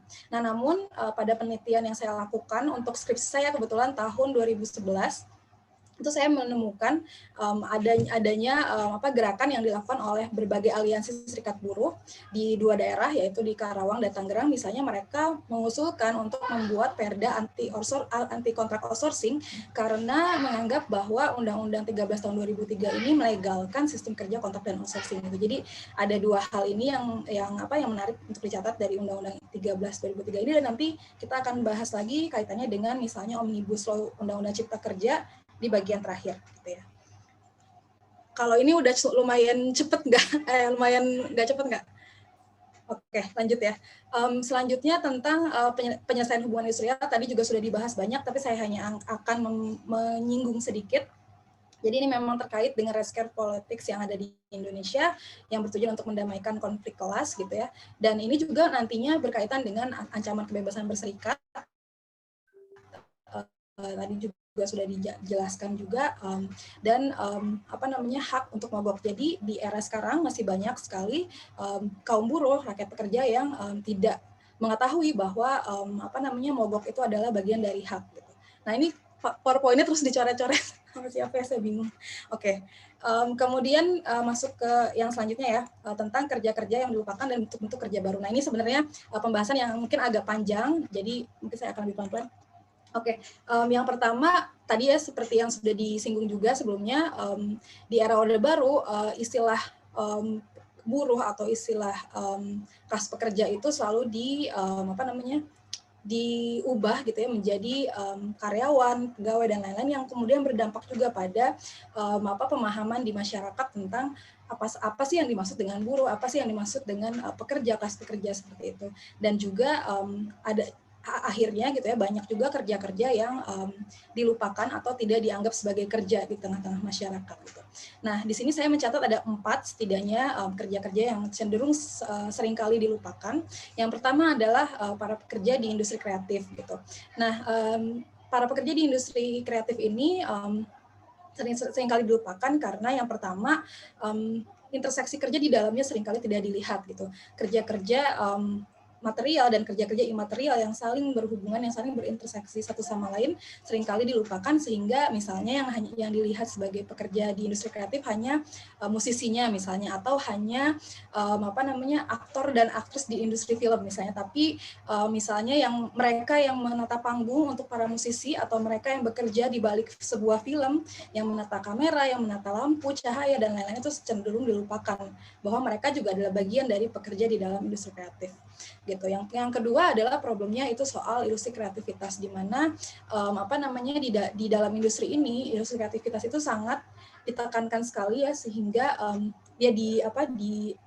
sangat menghegemoni gitu ya, sehingga yang dipahami oleh para pekerja di industri kreatif adalah kreativitas adalah segalanya, dan kreativitas itu butuh dedikasi, butuh passion dan lain-lain, sehingga seringkali para pekerja yang ada di industri ini tuh bekerja tanpa mengenal waktu, tanpa mengenal lelah gitu ya, sehingga berakibat pada misalnya masalah kesehatan fisik dan mental. Nah, misalnya ya beberapa kejadian fatal juga sudah banyak terjadi gitu. Banyak para pekerja di industri kreatif ini bahkan sampai meninggal gitu karena kelebihan jam kerja di bawah ilusi kreativitas ini gitu. Dan kemudian juga adanya masalah hubungan kerja, karena tadi ya seiring dengan intensifikasi pasar tenaga kerja fleksibel juga, hubungan kerja di dalam industri kreatif ini semakin longgar, semakin lepas seperti itu, dan sehingga hubungan kerja para pekerja di dalamnya pun semakin tidak jelas gitu. Banyak di antara mereka yang tidak memahami pentingnya kontrak kerja dan lain-lain. Yang kedua adalah para pekerja rumah tangga. Nah, ini terkait dengan problem konflik lahan di desa, biasanya kemudian urbanisasi, sehingga banyak perempuan yang bekerja dari desa, yang tinggal di desa kemudian pindah ke kota untuk mencari pekerjaan, dan kebanyakan juga berakhir menjadi pekerja rumah tangga, di mana kerja-kerja mereka ini tidak diakui sebagai kerja gitu.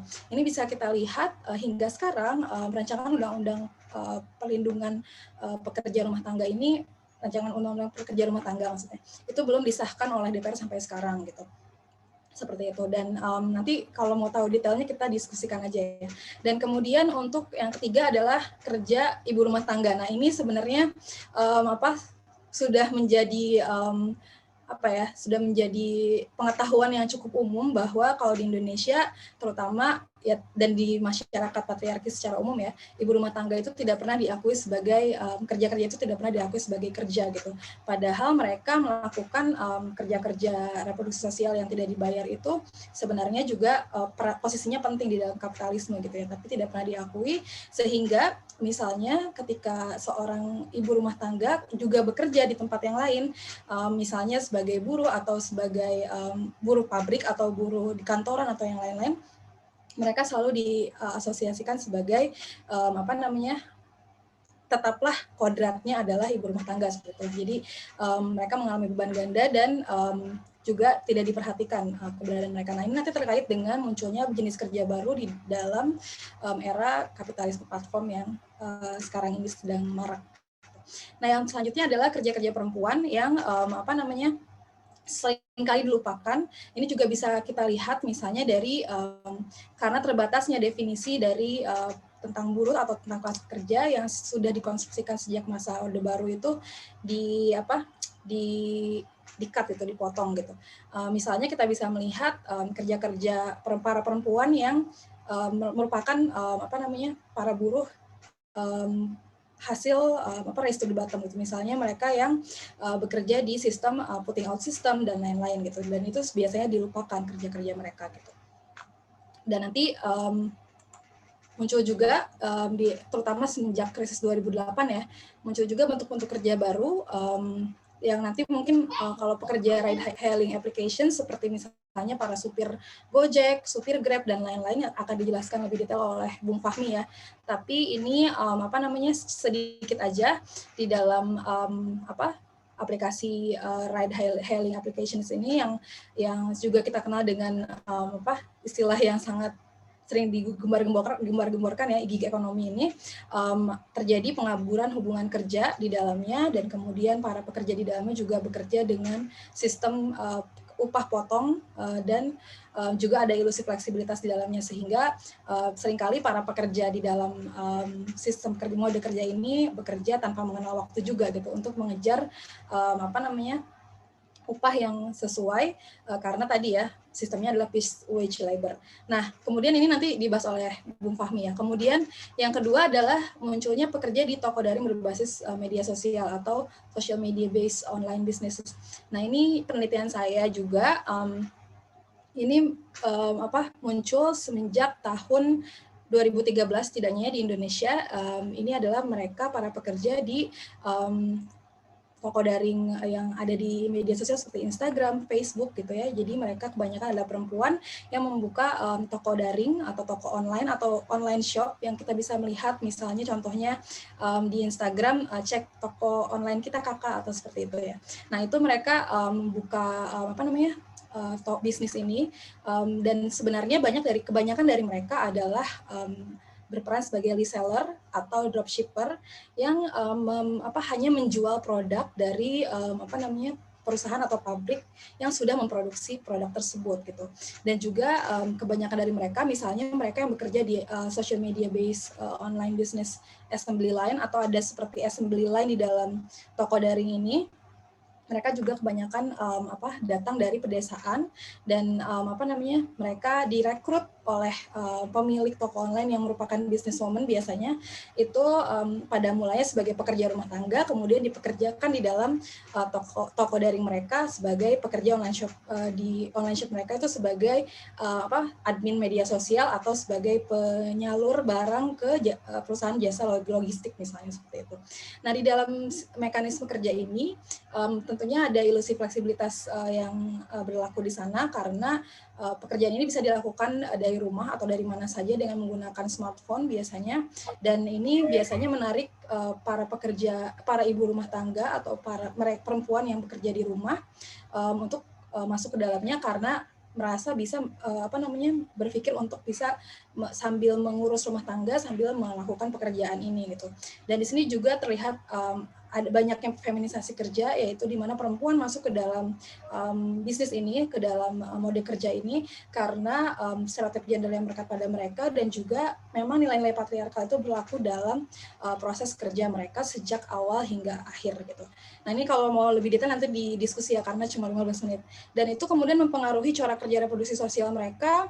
Dan yang ketiga adalah yang marak juga di Indonesia itu pekerja startup ya, dan juga logika internship yang sangat mendominasi juga hari-hari ini gitu ya.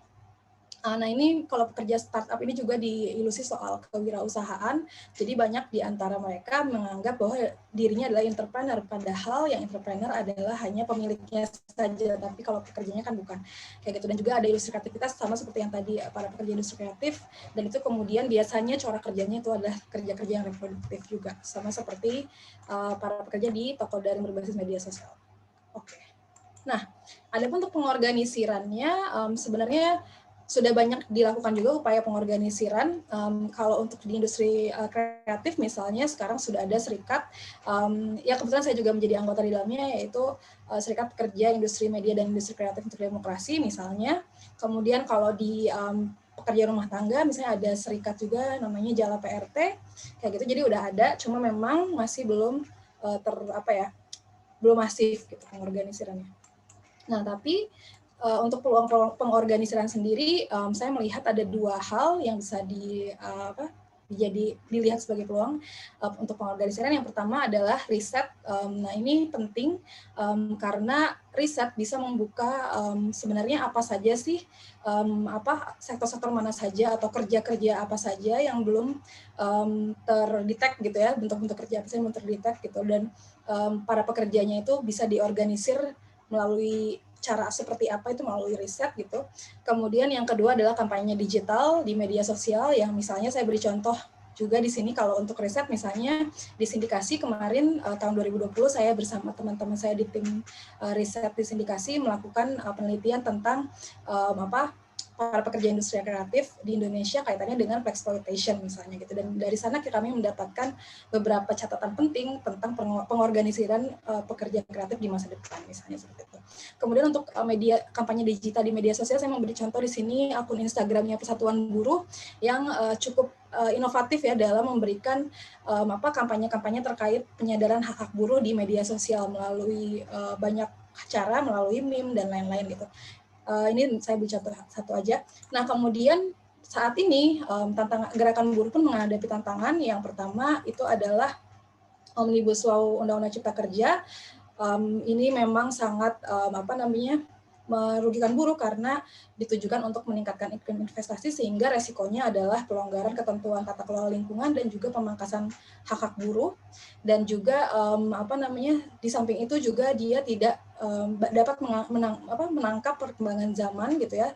Bentuk-bentuk kerja baru juga tidak dapat diakomodir di dalam undang-undang ini, dan malah dilemahkan gitu ya hak-hak buruh di berbagai sektor gitu. Dan memang sudah mendapat penolakan yang luas dari gerakan rakyat. Nah, tantangan yang keduanya adalah kerentanan buruh yang semakin meningkat di masa pandemi COVID-19 ini, di mana para buruh, terutama mereka yang harus bekerja di luar rumah, dihadapkan pada resiko mati kena virus atau mati kelaparan gitu ya. Jadi ini juga masih menjadi problem hingga sekarang, karena misalnya mereka yang harus bekerja di luar rumah tidak punya banyak pilihan untuk tetap bekerja dengan berbagai macam resiko yang mengintai gitu ya, daripada mereka misalnya harus dirumahkan atau menghadapi PHK. Nah, terlebih lagi Menteri Tenaga Kerja yang sekarang juga tidak memberikan instruksi yang melindungi buruh gitu, malah alih-alih gitu ya malah mendorong pengusaha untuk merumahkan buruh gitu. Nah, kemudian juga teratomisasinya para kelas pekerja di rumah juga menjadikan berserikat itu semakin sulit, dan juga intensitas kerja reproduksi sosial yang tidak dibayar di dalam rumah tangga itu juga menjadi semakin meningkat. Nah, yang terakhir ini isu keamanan aktivis tadi sudah disinggung juga sedikit oleh Mbak Jumisi. Saya ingin menambahkan sedikit aja soal adanya risk yang besar, resiko yang besar di soal keamanan digital, di mana banyak sekali sekarang aktivis itu diretas media sosialnya, WhatsApp-nya, Instagram-nya, Facebook-nya, dan lain-lain, sehingga isu keamanan digital ini menjadi juga agenda penting di dalam pengorganisiran serikat buruh ya. Dan kemudian adanya undang-undang ITE gitu ya, adanya juga sekarang yang muncul polisi cyber yang mengintai media sosial aktivis gitu ya, untuk kemudian bisa dilaporkan oleh sesama masyarakat ke kepolisian gitu kalau dianggap mengganggu keamanan negara gitu ya. Dan yang kemudian adalah yang terakhir adalah kriminalisasi aktivis. Nah, ini yang terbaru kemarin aktivis serikat buruh Kasbi ya, kalau nggak salah ya Mbak Nining, itu dikriminalisasi pada saat aksi Hari Perempuan Internasional misalnya. Seperti itu saja. Semoga 15 menit ya. Mohon maaf kalau lebih waktunya. Terima kasih. Terima kasih Filza atas presentasinya yang cukup lengkap. Kita belajar banyak. Teman-teman, tadi Filza menjelaskan tentang intensifikasi pasar kerja, di mana terjadi hubungan kerja lepas, tiadanya proteksi atau perlindungan, kemudian penolakan revisi Undang-Undang Ketenagakerjaan, dan di beberapa daerah ada perjuangan serikat buruh untuk membuat perda anti outsourcing. Kemudian Filza juga menjelaskan tentang kerja-kerja yang dilupakan, seperti pekerja rumah tangga, ibu rumah tangga, pekerja industri kreatif, dan kerja-kerja perempuan. Filza juga menjelaskan problem-problem yang ada di kerja-kerja yang dilupakan ini.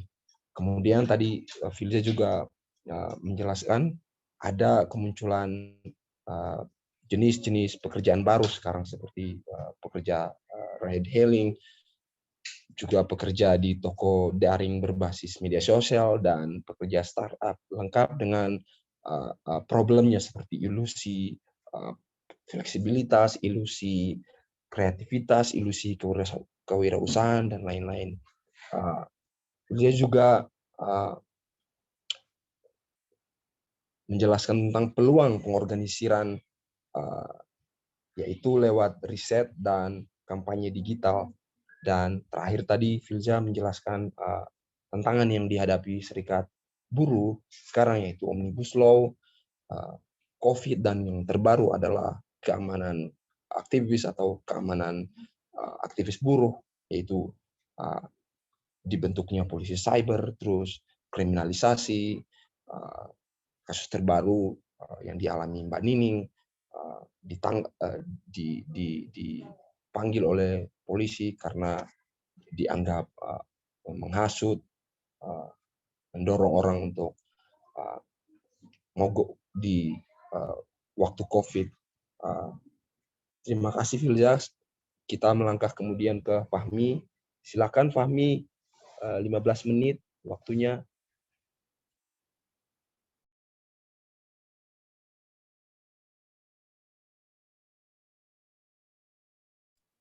Halo, terima kasih.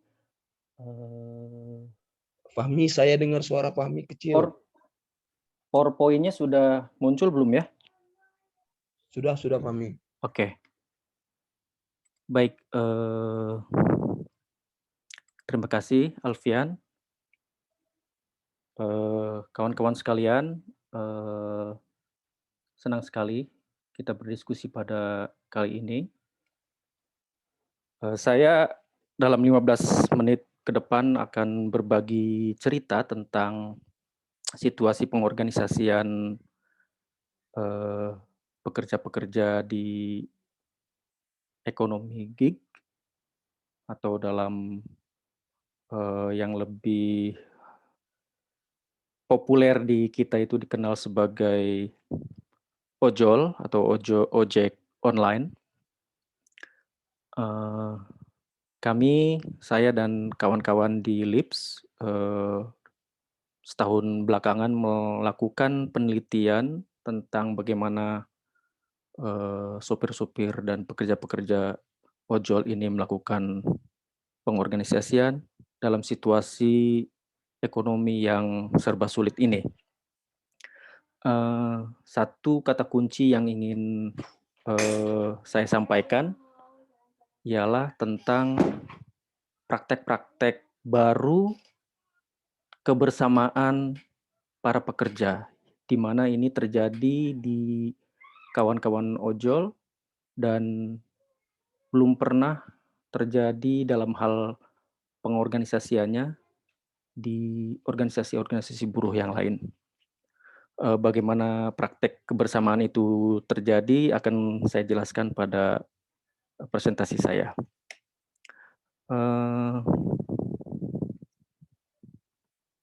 Saya ingin ke slide yang berikutnya, tapi kok nggak bergerak ya? Sebentar.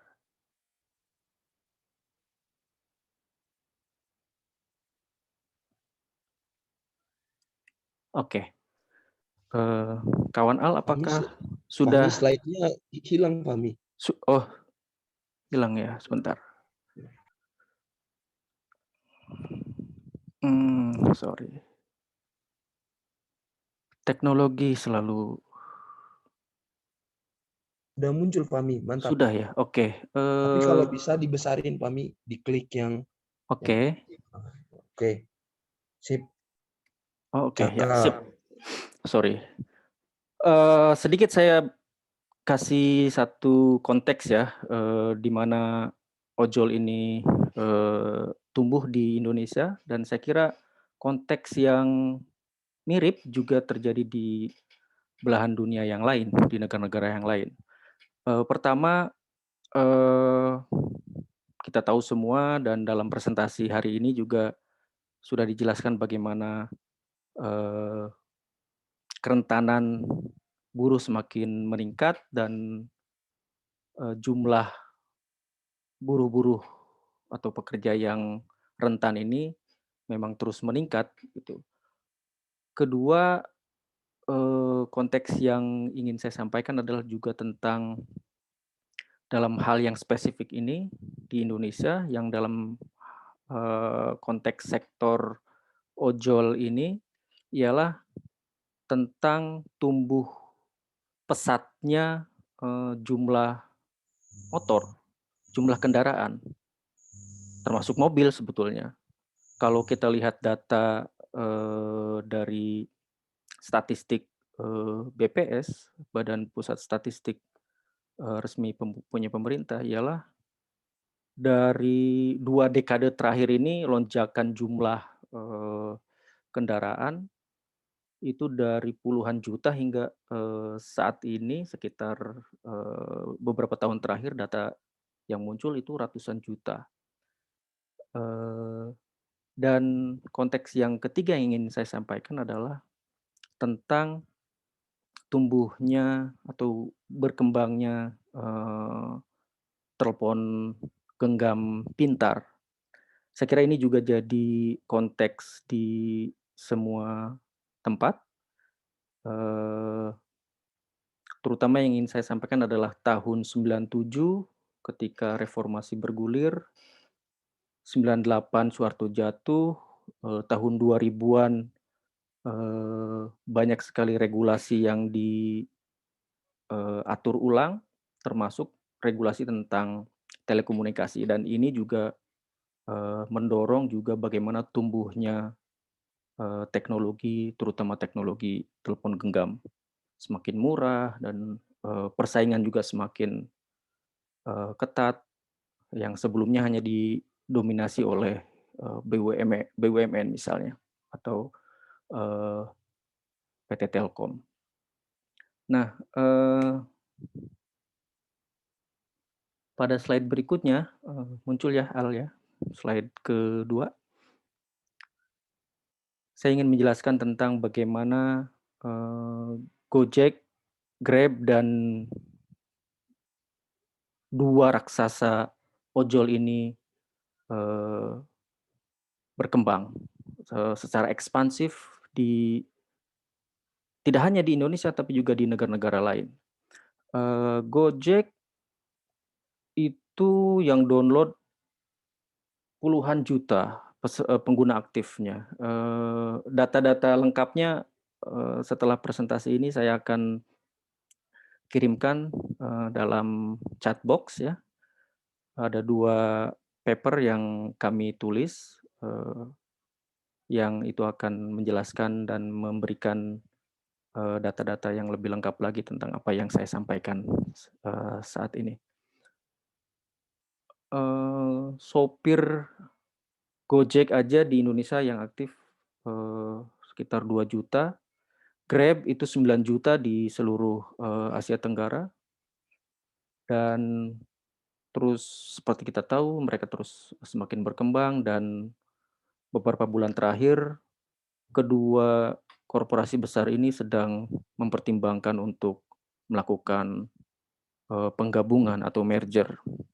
Dan tentu bahaya merger ini adalah kita tahu semua kecenderungan kapital yang ingin melakukan monopoli pasar dan melakukan ekspansi. Tentu saja kerja algoritma yang khas dari sektor ini akan bekerja lebih baik lagi jika dioperasikan oleh hanya satu saja. Jadi Gojek dan Grab melakukan merger, melakukan penggabungan, ini juga punya kepentingan bagaimana mereka terus melakukan dominasi pasar. Konteks lain yang ingin saya sampaikan adalah juga tentang konflik horizontal, konflik antar masyarakat, antar sopir ojek pangkalan atau ojek tradisional dengan ojek online ini. Kita tahu sampai ada bakar-bakaran, ada juga yang hingga meninggal atas konflik-konflik yang terjadi. Dalam banyak catatan, konflik antara sopir pangkalan dengan sopir online ini juga didorong dan juga didukung oleh perusahaan. Karena perusahaan punya kepentingan bahwa sektor ini harus dan bisnis ini harus terus jalan tanpa hambatan. Tentu saja banyak hal yang kita amati, ada kontroversi hukum. Sekitar tahun 2015, 2016 itu pemerintah Indonesia juga kebingungan apakah ini dilegalkan atau tidak karena secara hukum tidak legal. Secara undang-undang transportasi ojol waktu itu memang tidak ada aturannya dan dinyatakan operasi ojol ini tidak bisa dibenarkan. Tetapi beberapa waktu kemudian presiden waktu itu kan Menteri Perhubungan yang menyatakan tidak legal. Kemudian dalam hitungan beberapa hari, Presiden Joko Widodo waktu itu masih pada periode pertama menyatakan bahwa ojol adalah hal yang legal. Nah, kontroversi ini menyelimuti bagaimana dinamika sektor ini berkembang di Indonesia. Poin-poin yang lain yang perlu digarisbawahi adalah belakangan Presiden Indonesia juga hadir dalam beberapa acara Gojek, bahkan sampai ikut ke Hanoi, Vietnam, dalam peluncuran Gojek di Vietnam.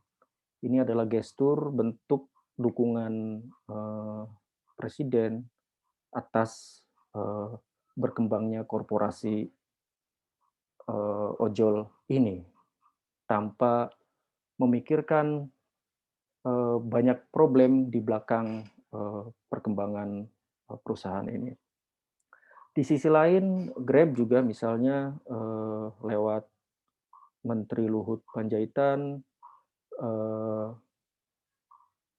mendapatkan izin operasi di seluruh airport di Sumatera, yang itu resmi diakui oleh pemerintah bahwa Grab adalah transportasi yang bisa beroperasi di beberapa airport, bandara di Sumatera. Ini bentuk-bentuk bagaimana relasi kuasa juga bermain dalam sektor ini. Pada slide berikutnya ingin saya sampaikan bagaimana dampak-dampak dari tumbuhnya, naiknya transportasi berbasiskan aplikasi ini. Pertama, dominasi perusahaan-perusahaan ojol ini terus meningkat. Beberapa riset sudah menunjukkan di Jakarta, di setiap titik stasiun pemberhentian kereta itu titik-titik ojol beroperasi, dan dalam satu riset disebutkan jumlah mereka semakin bertambah dan semakin dominan, dan angkutan-angkutan transportasi yang sebelumnya ada itu sudah semakin berkurang, dan bahkan beberapa beberapa titik itu sudah bangkrut dan digantikan oleh transportasi berbasiskan online ini. Selain itu juga dalam hal relasi kerja dengan antara sopir dengan perusahaan ini juga tidak imbang. Jelas ini karena sejak awal perusahaan selalu mengingkari bahwa mereka bukan pemberi kerja. Mereka bilang bahwa mereka hanya menyediakan aplikasi, software, siapapun bisa ikut, siapapun bebas untuk narik atau tidak narik, ambil order atau tidak ambil order. Itu klaim-klaim yang sering disampaikan. Padahal pada kenyataannya dalam riset yang kami lakukan, semua driver yang kami temui menyebutkan bahwa mereka juga terpaksa karena desakan algoritma, bahwa kalau mereka tidak ambil ordernya, mereka akan di istilah lapangan mereka tuh digaguin atau akan disuspensi atau akan diberi hukuman, entah hukumannya adalah tidak dapat order dalam keseharian dan lain-lain. Selain itu ada satu kontrol atau ya kontrol terhadap buruh yang sifatnya memang algoritmik ya. Algoritmik artinya bahwa memang tampaknya mereka bebas untuk bekerja atau tidak bekerja ya. Mereka nongkrong, aktifkan atau tidak mengaktifkan. Tampaknya demikian, tapi kalau kita lihat teliti algoritma di aplikasi para sopir itu, mereka sangat mempertimbangkan kalau mereka tidak ambil order, mereka akan sepi order gitu. Jadi algoritma yang mengontrol mereka. Memang tidak bos atau perusahaan secara langsung, tapi algoritma yang mengontrol mereka. Mereka harus mengikuti apa yang harus apa yang diperintahkan oleh aplikasi. Yang unik ingin saya sampaikan di sini adalah mereka yang masih mencicil. Misalnya kan para sopir ini mereka masih mencicil helm dan jaket dan dibayar setiap hari 10.000 dipotong gitu ya. Nah, mereka yang masih mencicil mereka akan mendapatkan apa ya keistimewaan, mereka diberitahu tentang di manakah titik ramai penumpang dan mereka pasti akan diberikan penumpang, diberikan order. Nah, sehingga memang kepentingan perusahaan ialah bahwa mereka tetap bisa membayar setiap hari akan ada pengurangan uang untuk membayar cicilan yang mereka harus bayar. Nah, dari kontrol algoritmik ini, aplikasi yang mengontrol mereka terpaksa harus dari pagi sampai malam. Kalau setengah hari saja, ya mereka tidak akan dapat bonus.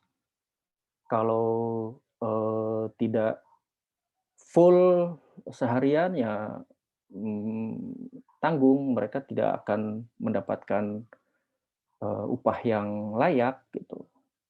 Jadi mereka didorong untuk memang harus full seharian, bahkan ada yang bisa dari jam 6 keluar, pulang-pulang jam 12 malam. Gitu. Nah, karena itu banyak sekali juga yang mengalami keselamatan kerja. Kami menyebut keselamatan kerja karena ini berhubungan dengan kerja mereka di transportasi ini. Bahkan ada yang meninggal di tahun 2019, satu serikat yang kami teliti itu juga beberapa pengakuan teman dan keluarganya menyebutkan bahwa setahun belakangan memang dia si pekerja ini, sopir ini memang terlalu diforsir bekerja siang malam untuk mengejar bonus.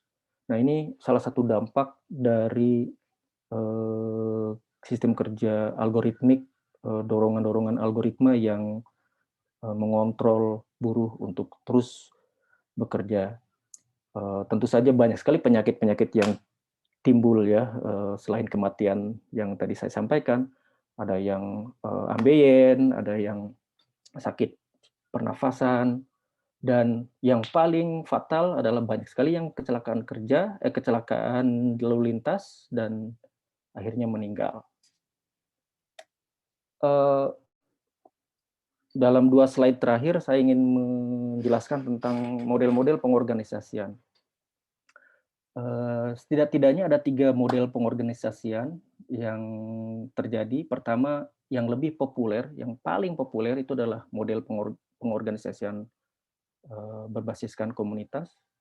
Yang kedua adalah asosiasi. Asosiasi ini juga adalah anggotanya komunitas atau juga individu. Ketiga, model pengorganisasian adalah yang dilakukan oleh serikat pekerja. Sayang sekali serikat pekerja masih belum marak melakukan pengorganisasian karena memang ini sektor baru dan serikat sendiri memang punya masalah internalnya, masalah domestiknya, karena mereka harus menghadapi undang-undang cipta kerja, mereka juga banyak menghadapi anggota yang ter-PHK dan lain-lain. Jadi hanya beberapa serikat yang melakukan pengorganisasian, salah satunya adalah FSPMI, serikat transportasinya, dan kami juga melakukan penelitian bersama salah satunya dengan mereka. Nah, perlu saya garis bawahi tentang komunitas yang paling populer dalam pengorganisasian para pekerja online ini. Pertama adalah tentang perlawanan-perlawanan yang algoritmik. Kalau tadi sebelumnya saya sampaikan bahwa terjadi eksploitasi yang dilakukan oleh algoritma, para sopir online, para sopir ojol ini juga melakukan perlawanan yang melawan algoritma tadi. Salah satu perlawanan algoritmanya ialah dengan berkumpulnya dalam beberapa komunitas pengemudi, melakukan mereka disebutnya sebagai IT jalanan, orang-orang sopir atau ada juga yang mantan buruh yang bekerja sekarang menjadi sopir ojol yang ngerti tentang algoritma sehingga aplikasinya dioprek istilahnya, diotak-atik sehingga kerja algoritma yang disetting oleh perusahaan itu tidak bekerja dan disetting sesuai dengan kebutuhan sopirnya. Saya kira ini temuan yang menarik ya. Ini di sekitar Jabodetabek, sekitar Jakarta dan sekitarnya mereka beroperasi dan tentu saja juga di beberapa kota besar yang lainnya saling terhubung.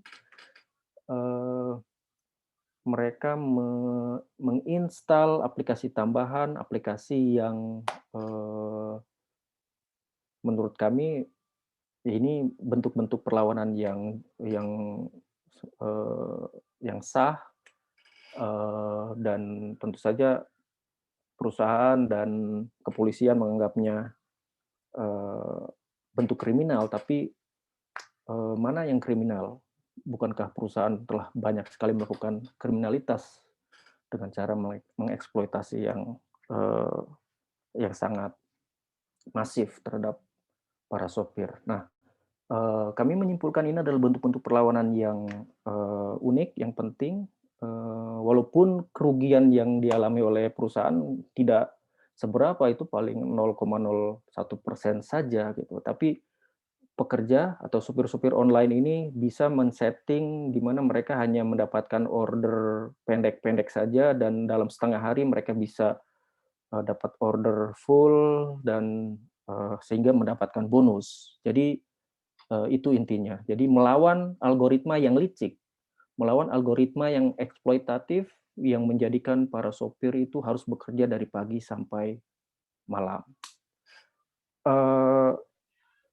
Pami waktunya tinggal 3 menit lagi. 3 menit lagi, oke. Dalam 3 menit ini saya ingin sebutkan unit reaksi cepat atau Rapid Response Team. URC ini penting sekali. Mereka adalah bagian dari komunitas ojol. Mereka perwakilan, ada sekitar 2 atau 4 perwakilan dari masing-masing komunitas di satu wilayah. Mereka bertugas bergantian secara sukarela melakukan saling menolong. Jadi kebersamaannya adalah begini, URC atau Rapid Response Team ini selalu siaga kalau ada kejadian yang melanda sopir di wilayahnya, mereka akan bantu. Siapapun, supir ojol siapapun, bahkan pengendara umum siapapun, seringkali mereka bantu. Nah, membantu anggota dari misalnya kalau di Jakarta bisa membantu anggota sopir ojol yang sedang menarik dari Bekasi ke Jakarta misalnya, dari wilayah lain ke Jakarta, mereka bantu. Sama, jadi anggotanya juga yang, di wilayah tersebut, misalnya anggotanya di Jakarta yang sedang menarik ke Bogor, itu juga akan dibantu oleh URC di Bogor. Nah, ini model-model kebersamaan yang, unik, ini terekspresi dengan, stiker, bendera, PIN yang mereka punya, dan mereka saling bertukar PIN itu. Dan seringkali mereka melakukan pertemuan, misalnya ulang tahun komunitas ojol Bogor, itu didatangi oleh komunitas ojol dari segala penjuru, bahkan dari Sumatera juga ada ikut datang gitu. Nah, memang sampai saat ini mereka masih, lebih banyak melakukan kebersamaan, saling bantu di internal. Dan desakan-desakan kepada pemerintah masih belum banyak, terjadi. Kalau kita lihat pola aksi yang terjadi itu memang lebih banyak ke lembaga-lembaga pemerintah dibanding ke, perusahaan. Karena memang perusahaan tidak seringkali lebih, represif ya, mereka mendatangkan, tentara atau kepolisian sehingga, kawan-kawan sopir ojol ini lebih banyak, melakukan, aksi ke pemerintah, ke kantor DPR misalnya juga. Juga ada aktor-aktor penting di komunitas-komunitas ojol ini, ada yang mantan aktivis, sehingga transfer tentang aksi, tentang perangkat aksi, tentang bagaimana aksi dilakukan ini juga berjalan. Saat ini memang kalau kita amati aksi-aksi orasi yang dilakukan oleh kawan-kawan ojol ketika aksi pada tahun-tahun sebelumnya, yang kita amati itu, berbeda ya, masih kurang, eee, keterampilan orasinya masih, belum baik dibanding dengan, serikat-serikat buruh, yang mapan gitu. Nah,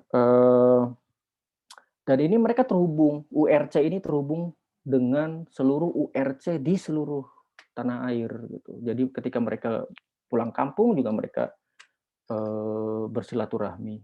Dan seperti tadi saya sampaikan, PIN, bendera, stiker itu ditempel di tempat mereka untuk menunjukkan bahwa ini, komunitas-komunitas ojol yang pernah berkunjung ke tempat kami. Semakin banyak, semakin hebat itu.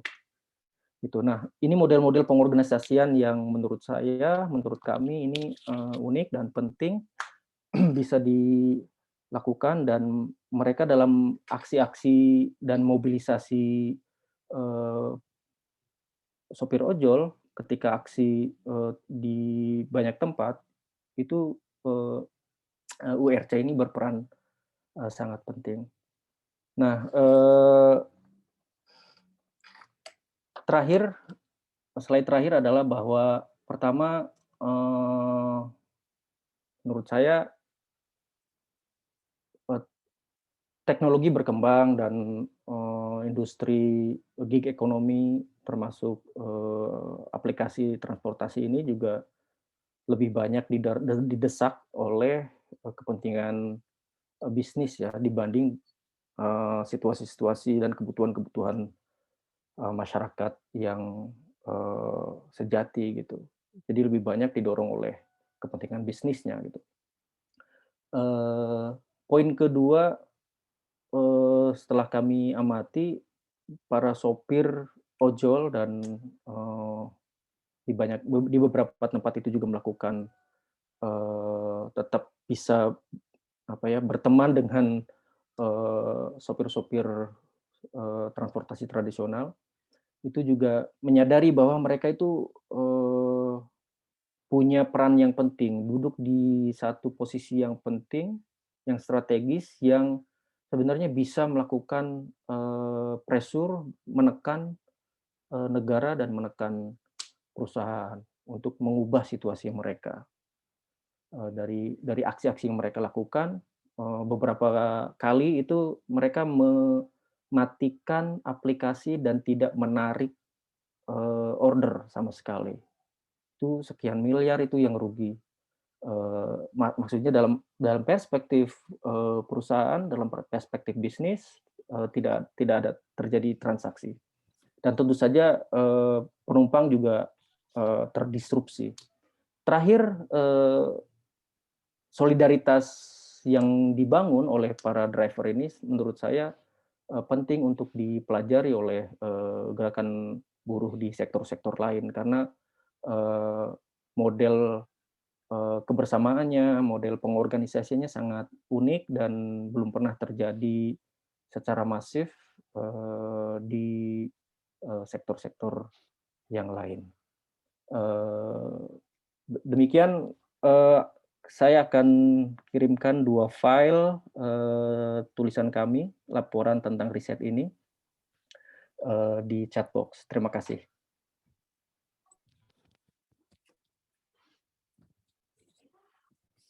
Terima kasih Fahmi atas presentasinya yang cukup lengkap dan menarik. Tadi Fahmi menjelaskan, terutama menjelaskan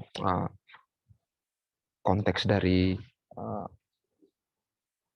munculnya pekerjaan di Gojek atau Grab ini, yaitu munculnya perkembangan smartphone, motor-motor murah yang banyak, dan munculnya pekerjaan-pekerjaan yang rentan. Kemudian Fahmi juga menjelaskan tadi bentuk-bentuk pengorganisiran, ada 3 tadi, komunitas, pengorganisiran lewat komunitas, kemudian lewat asosiasi, dan lewat serikat. Nah, tadi Fahmi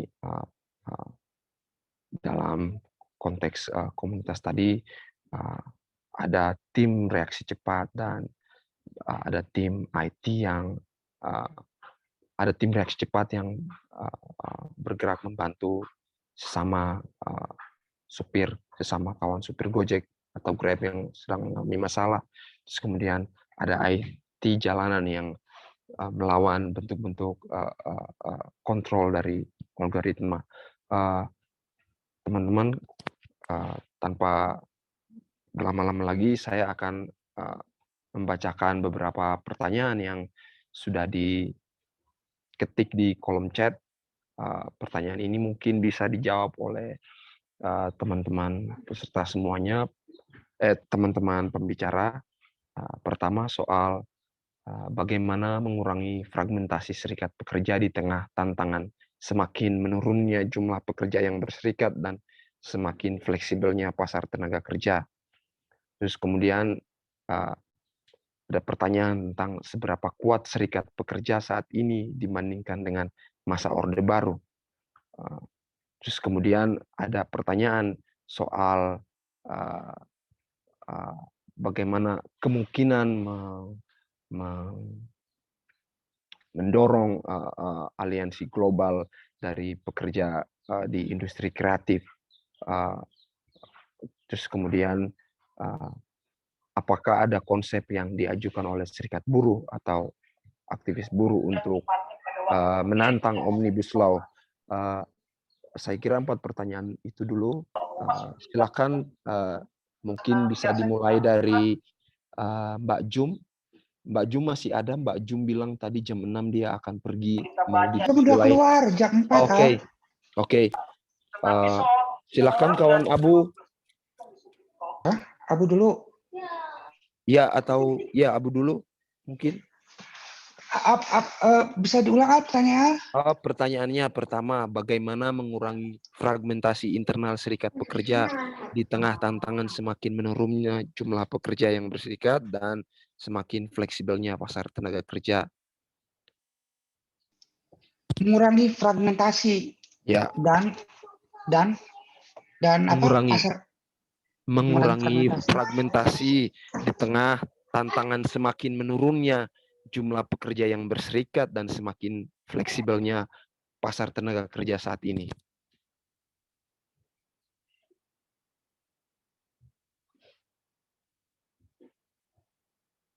Unmute Bu, unmute. Ada, oh ya, maaf tadi berapa, saya agak bingung menjawabnya. Ada beberapa upaya untuk penyatuan serikat buruh lah, penyatuan serikat buruh, ada yang berhasil, ada yang gagal. Salah satu proyek unifikasi yang paling itu misalnya adalah ABM yang berlangsung di tahun 2005, 2006, 2007 yang itu gagal, padahal itu berangkat dari refleksi yang sama bahwa serikat buruh mengalami kondisi fragmentasi yang makin akut. Kemudian ada juga proyek-proyek penyatuan yang lain, misalnya Sekber Buruh tahun 2009-2010 pasca ABM tidak lagi aktif.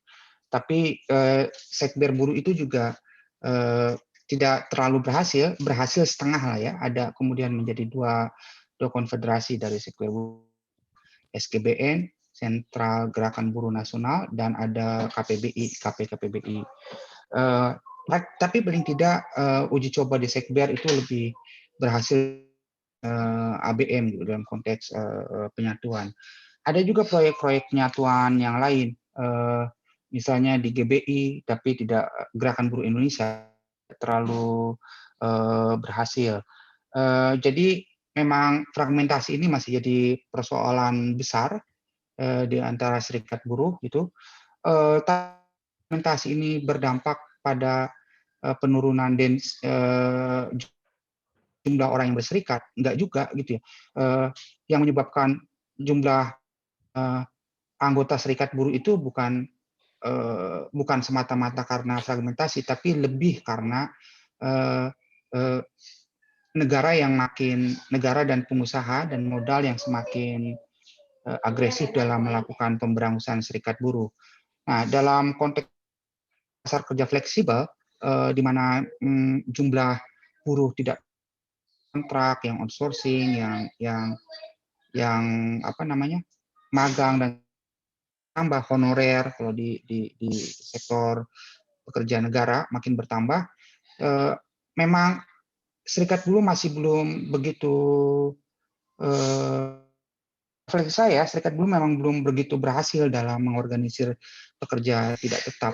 Ada beberapa uji coba pengorganisasian buruh-buruh tidak tetap. Nah, pekerja outsourcing itu mulai muncul juga. FSBKU misalnya bikin federasi serikat pekerja outsourcing, serikat pekerja sektor maintenance perawatan, itu yang relasi kerjanya adalah outsourcing, itu juga mulai dicoba. Tapi ya uji cobanya berhasil gitu. Ada yang berhasil, ada yang enggak. Tapi memang lebih sulit untuk mengorganisir buruh tidak tetap. Di sisi yang lain, ada beberapa serikat buruh yang memang secara sadar menghindari untuk mengorganisir pekerja tidak tetap. Ini yang sebenarnya harus dikritik. Kalau yang mencoba kemudian tidak berhasil, itu ya sudah mencoba, namun karena kondisinya susah ya. Tapi yang saya kecewa itu saya merasakan ada beberapa serikat buruh di tingkat cabang atau di tingkat pabrik yang memang sengaja tidak secara sadar tidak mengorganisir buruh tidak tetap. Misalnya di pabrik itu ada 40% buruh harian, yang jadi anggota hanya yang tetap, yang hariannya tidak diorganisir, bukan karena mempertimbangkan aspek risiko yang lain, tapi memang serikat buruhnya nggak mau repot, dan yang pekerja tidak tetap ini lebih susah ditarik iurannya kayak gitu. Ada yang begitu, itu refleksi saya. Kayaknya segitu dulu ya.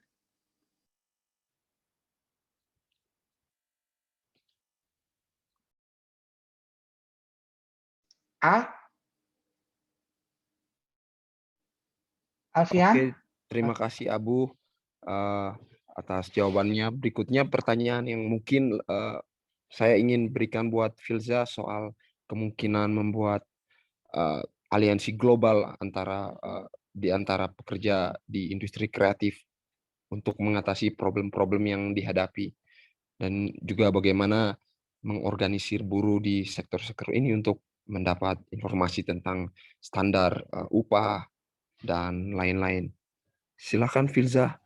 Oke, terima kasih Al. Sebelumnya saya mau menjawab dulu pertanyaan dari Nina dari MRC tentang social protection for informal workers.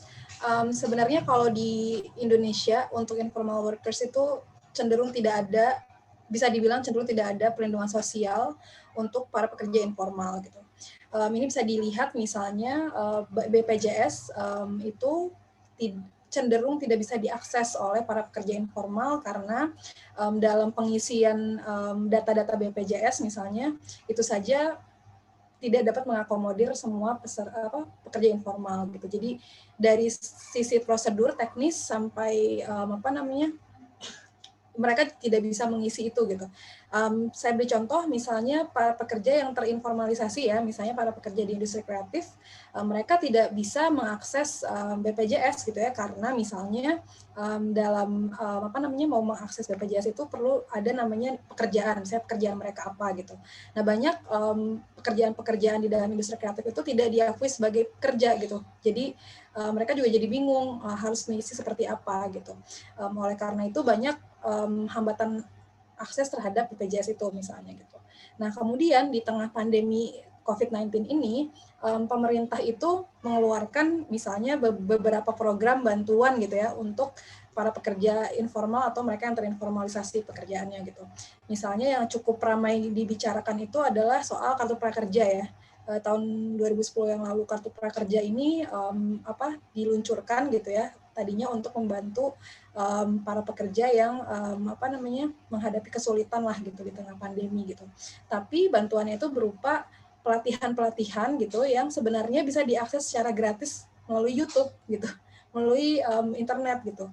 Jadi tidak tepat sasaran bantuan-bantuannya itu gitu.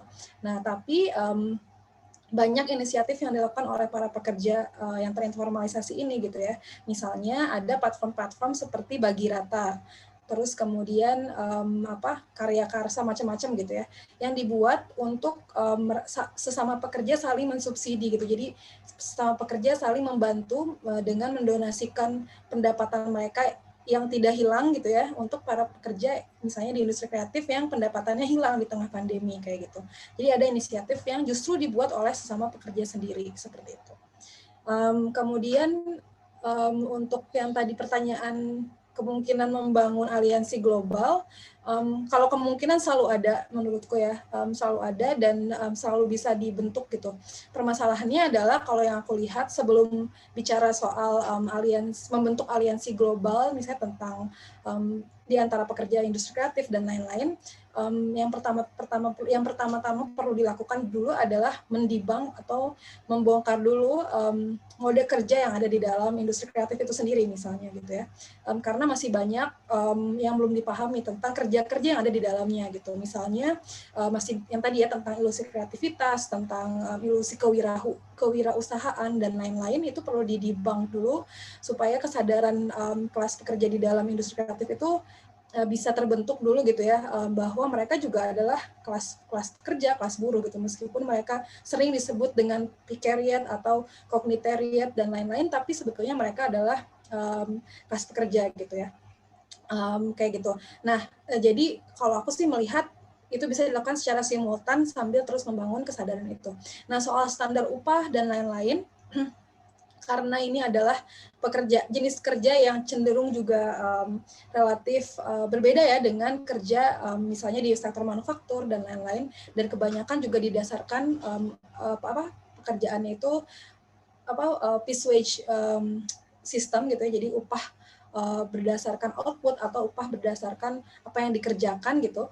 Maka untuk standarisasi itu sendiri perlu dibincangkan sebenarnya di sektor profesi masing-masing. Biasanya kan ada asosiasi-asosiasi yang membicarakan tentang standar itu.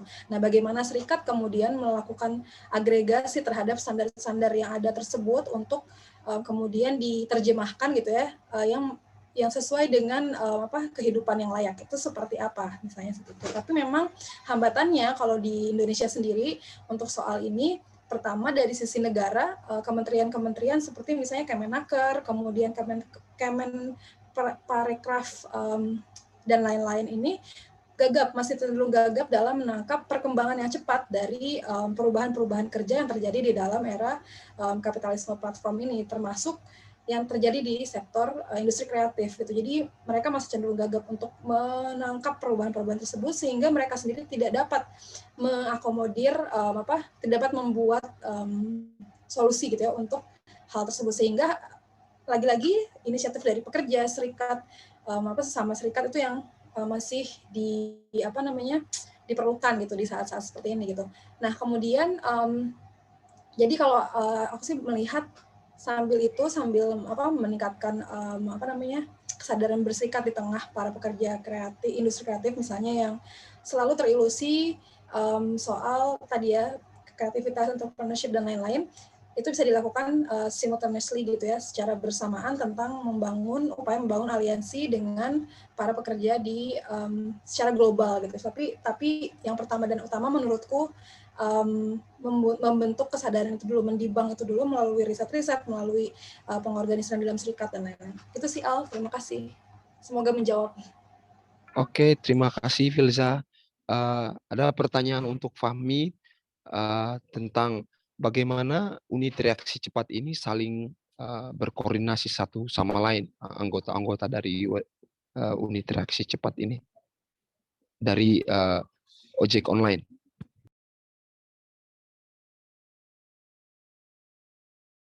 Fahmi, halo?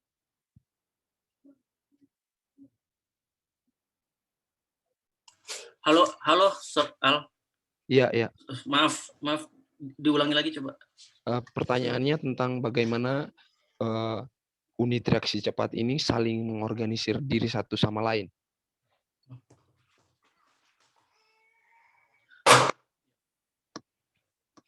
Halo?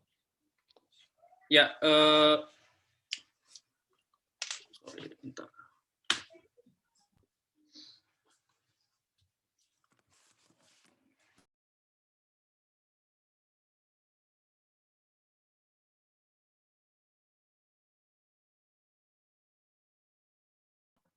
Halo. Ya, halo Fahmi. Ya, silakan. Ya, sorry ya. Mereka mengorganisir diri dengan saling terhubung ya. Jadi teknologi digital yang bisa menghubungkan antara satu komunitas dengan komunitas yang lain juga, terutama melalui sosial media ya. Saya bisa sebutkan WhatsApp, Facebook, dua yang paling populer. Ini menghubungkan URC 1 dengan URC di tempat lain gitu. Nah, menurut saya yang unik yang lain adalah tidak ada struktur yang baku ya, yang ada di bagaimana model komunikasi antar URC ini. Mereka ya hanya berhubungan bahwa mereka dari URC komunitas Bogor gitu bisa memperkenalkan bahwa minta tolong bahwa anggotanya terjadi kecelakaan di Bekasi, dan URC Bekasi akan bergerak di lokasi tertentu itu untuk membantu. Dan itu kalau kita bicara tentang bagaimana kecelakaan dan respon terhadap kecelakaan itu terjadi ya. Karena URC itu memang peruntukannya atau tujuan pertamanya adalah memang untuk membantu sesama driver jika terjadi masalah gitu. Tidak hanya kecelakaan, tapi misalnya mereka ingin mampir karena capek, ingin ngecas HP karena habis dari perjalanan 2 jam gitu, mereka juga bisa saling terhubung gitu. Dan tidak ada struktur yang mereka harus menghubungi dan harus menjadi anggota dan harus mendaftar segala macam. Jadi menurut saya kelenturan ya, fleksibilitas yang menjadi model pengorganisasian yang dilakukan oleh kawan-kawan sopir ojol ini yang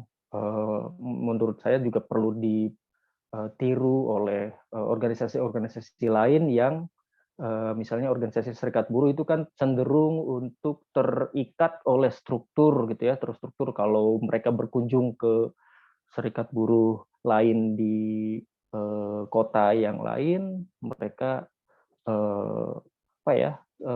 tidak bisa seenaknya gitu. Beda dengan URC dan bagaimana mereka mengorganisir diri dan mereka melakukan konsolidasi atau mereka ingin melakukan pertemuan diskusi ringan, obrolan atau pesta ulang tahun kelahiran komunitas mereka, gampang sekali mereka melakukannya secara kasual gitu, secara santai gitu. Nah, saya kira model-model pengorganisasian seperti ini yang patut ditiru oleh serikat buruh formal yang established, yang mapan sekarang ini, yang selama ini sudah sangat terikat oleh struktur dan ketidaklenturan yang dibangun oleh mereka sendiri. Gitu. Terima kasih. Oke, terima kasih Fahmi. Ada pertanyaan lagi yang mungkin bisa dijawab oleh 3 pembicara. Soal tadi banyak pertanyaan soal Omnibus Law. Apakah ada konsep-konsep yang bisa diajukan oleh serikat buruh untuk men-challenge Omnibus Law ini? Silakan Abu. Abu, tentang Omnibus Law ya, saya nggak tahu ya kalau serikat buruh punya konsep tandingan soal Omnibus Law. Kalau kritik terhadap Omnibus Law ya banyak, tapi kalau konsep tandingan saya nggak bisa jawab karena setahu saya serikat buruh belum punya konsep tandingan soal Omnibus Law, tapi kalau kritiknya banyak ya. Dulu serikat buruh pernah ada diskusi soal beberapa aturan perburuhan, misalnya konsep upah layak nasional, yang sempat dibuat dan di ABM. Setahu saya ya konsep tandingan yang sempat tertulis dengan rapi dan sistematis ya baru upah layak nasional, dan itu 2006, 2007, 2006 gitu ya. Kalau untuk Omnibus Law saya nggak tahu kalau ada konsep tandingan dari serikat buruh. Oke, terima kasih Abu. Filza mungkin bisa menjawab pertanyaannya.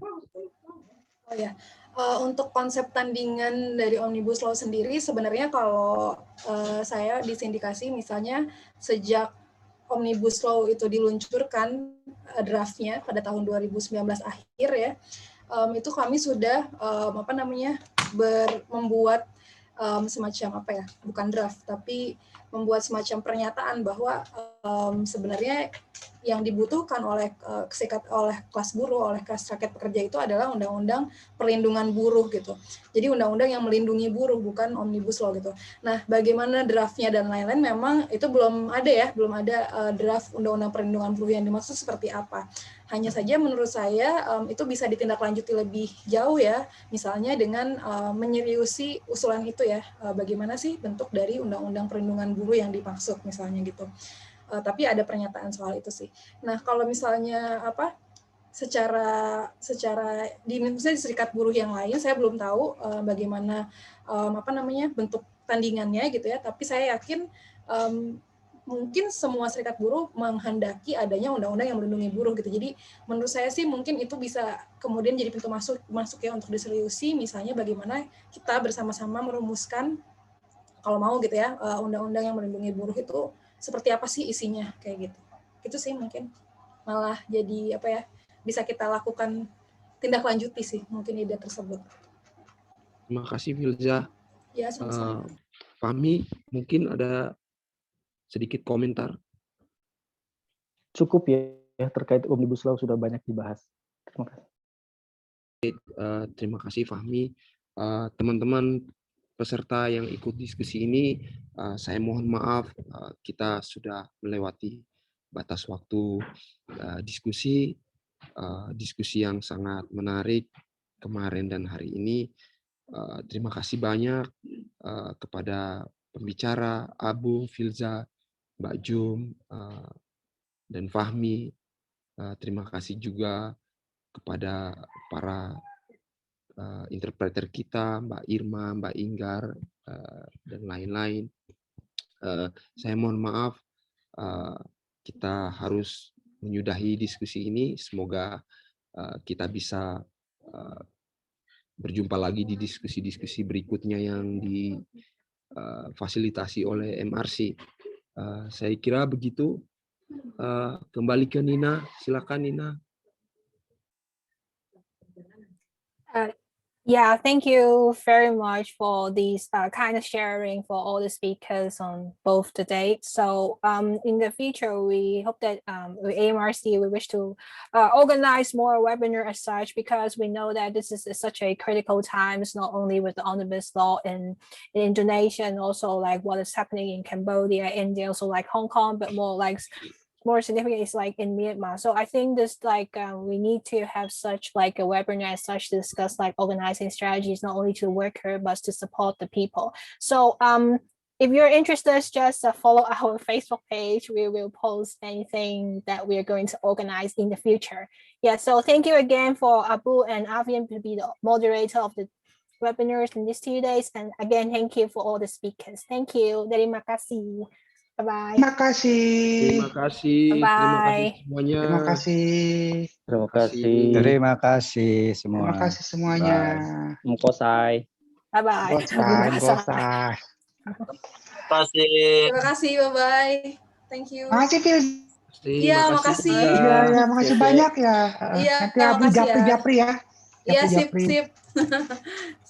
Bang Rizwan. Bye. Arya. Makasih teman-teman udah datang. Thank Mas you Boni, Bro-nya. Bung I'm Ocit. a friend here. Makasih Michelle. Thank you Nina. Welcome. Thank you Nina. Ini Bung Reza nih selalu datang, Bung Reza.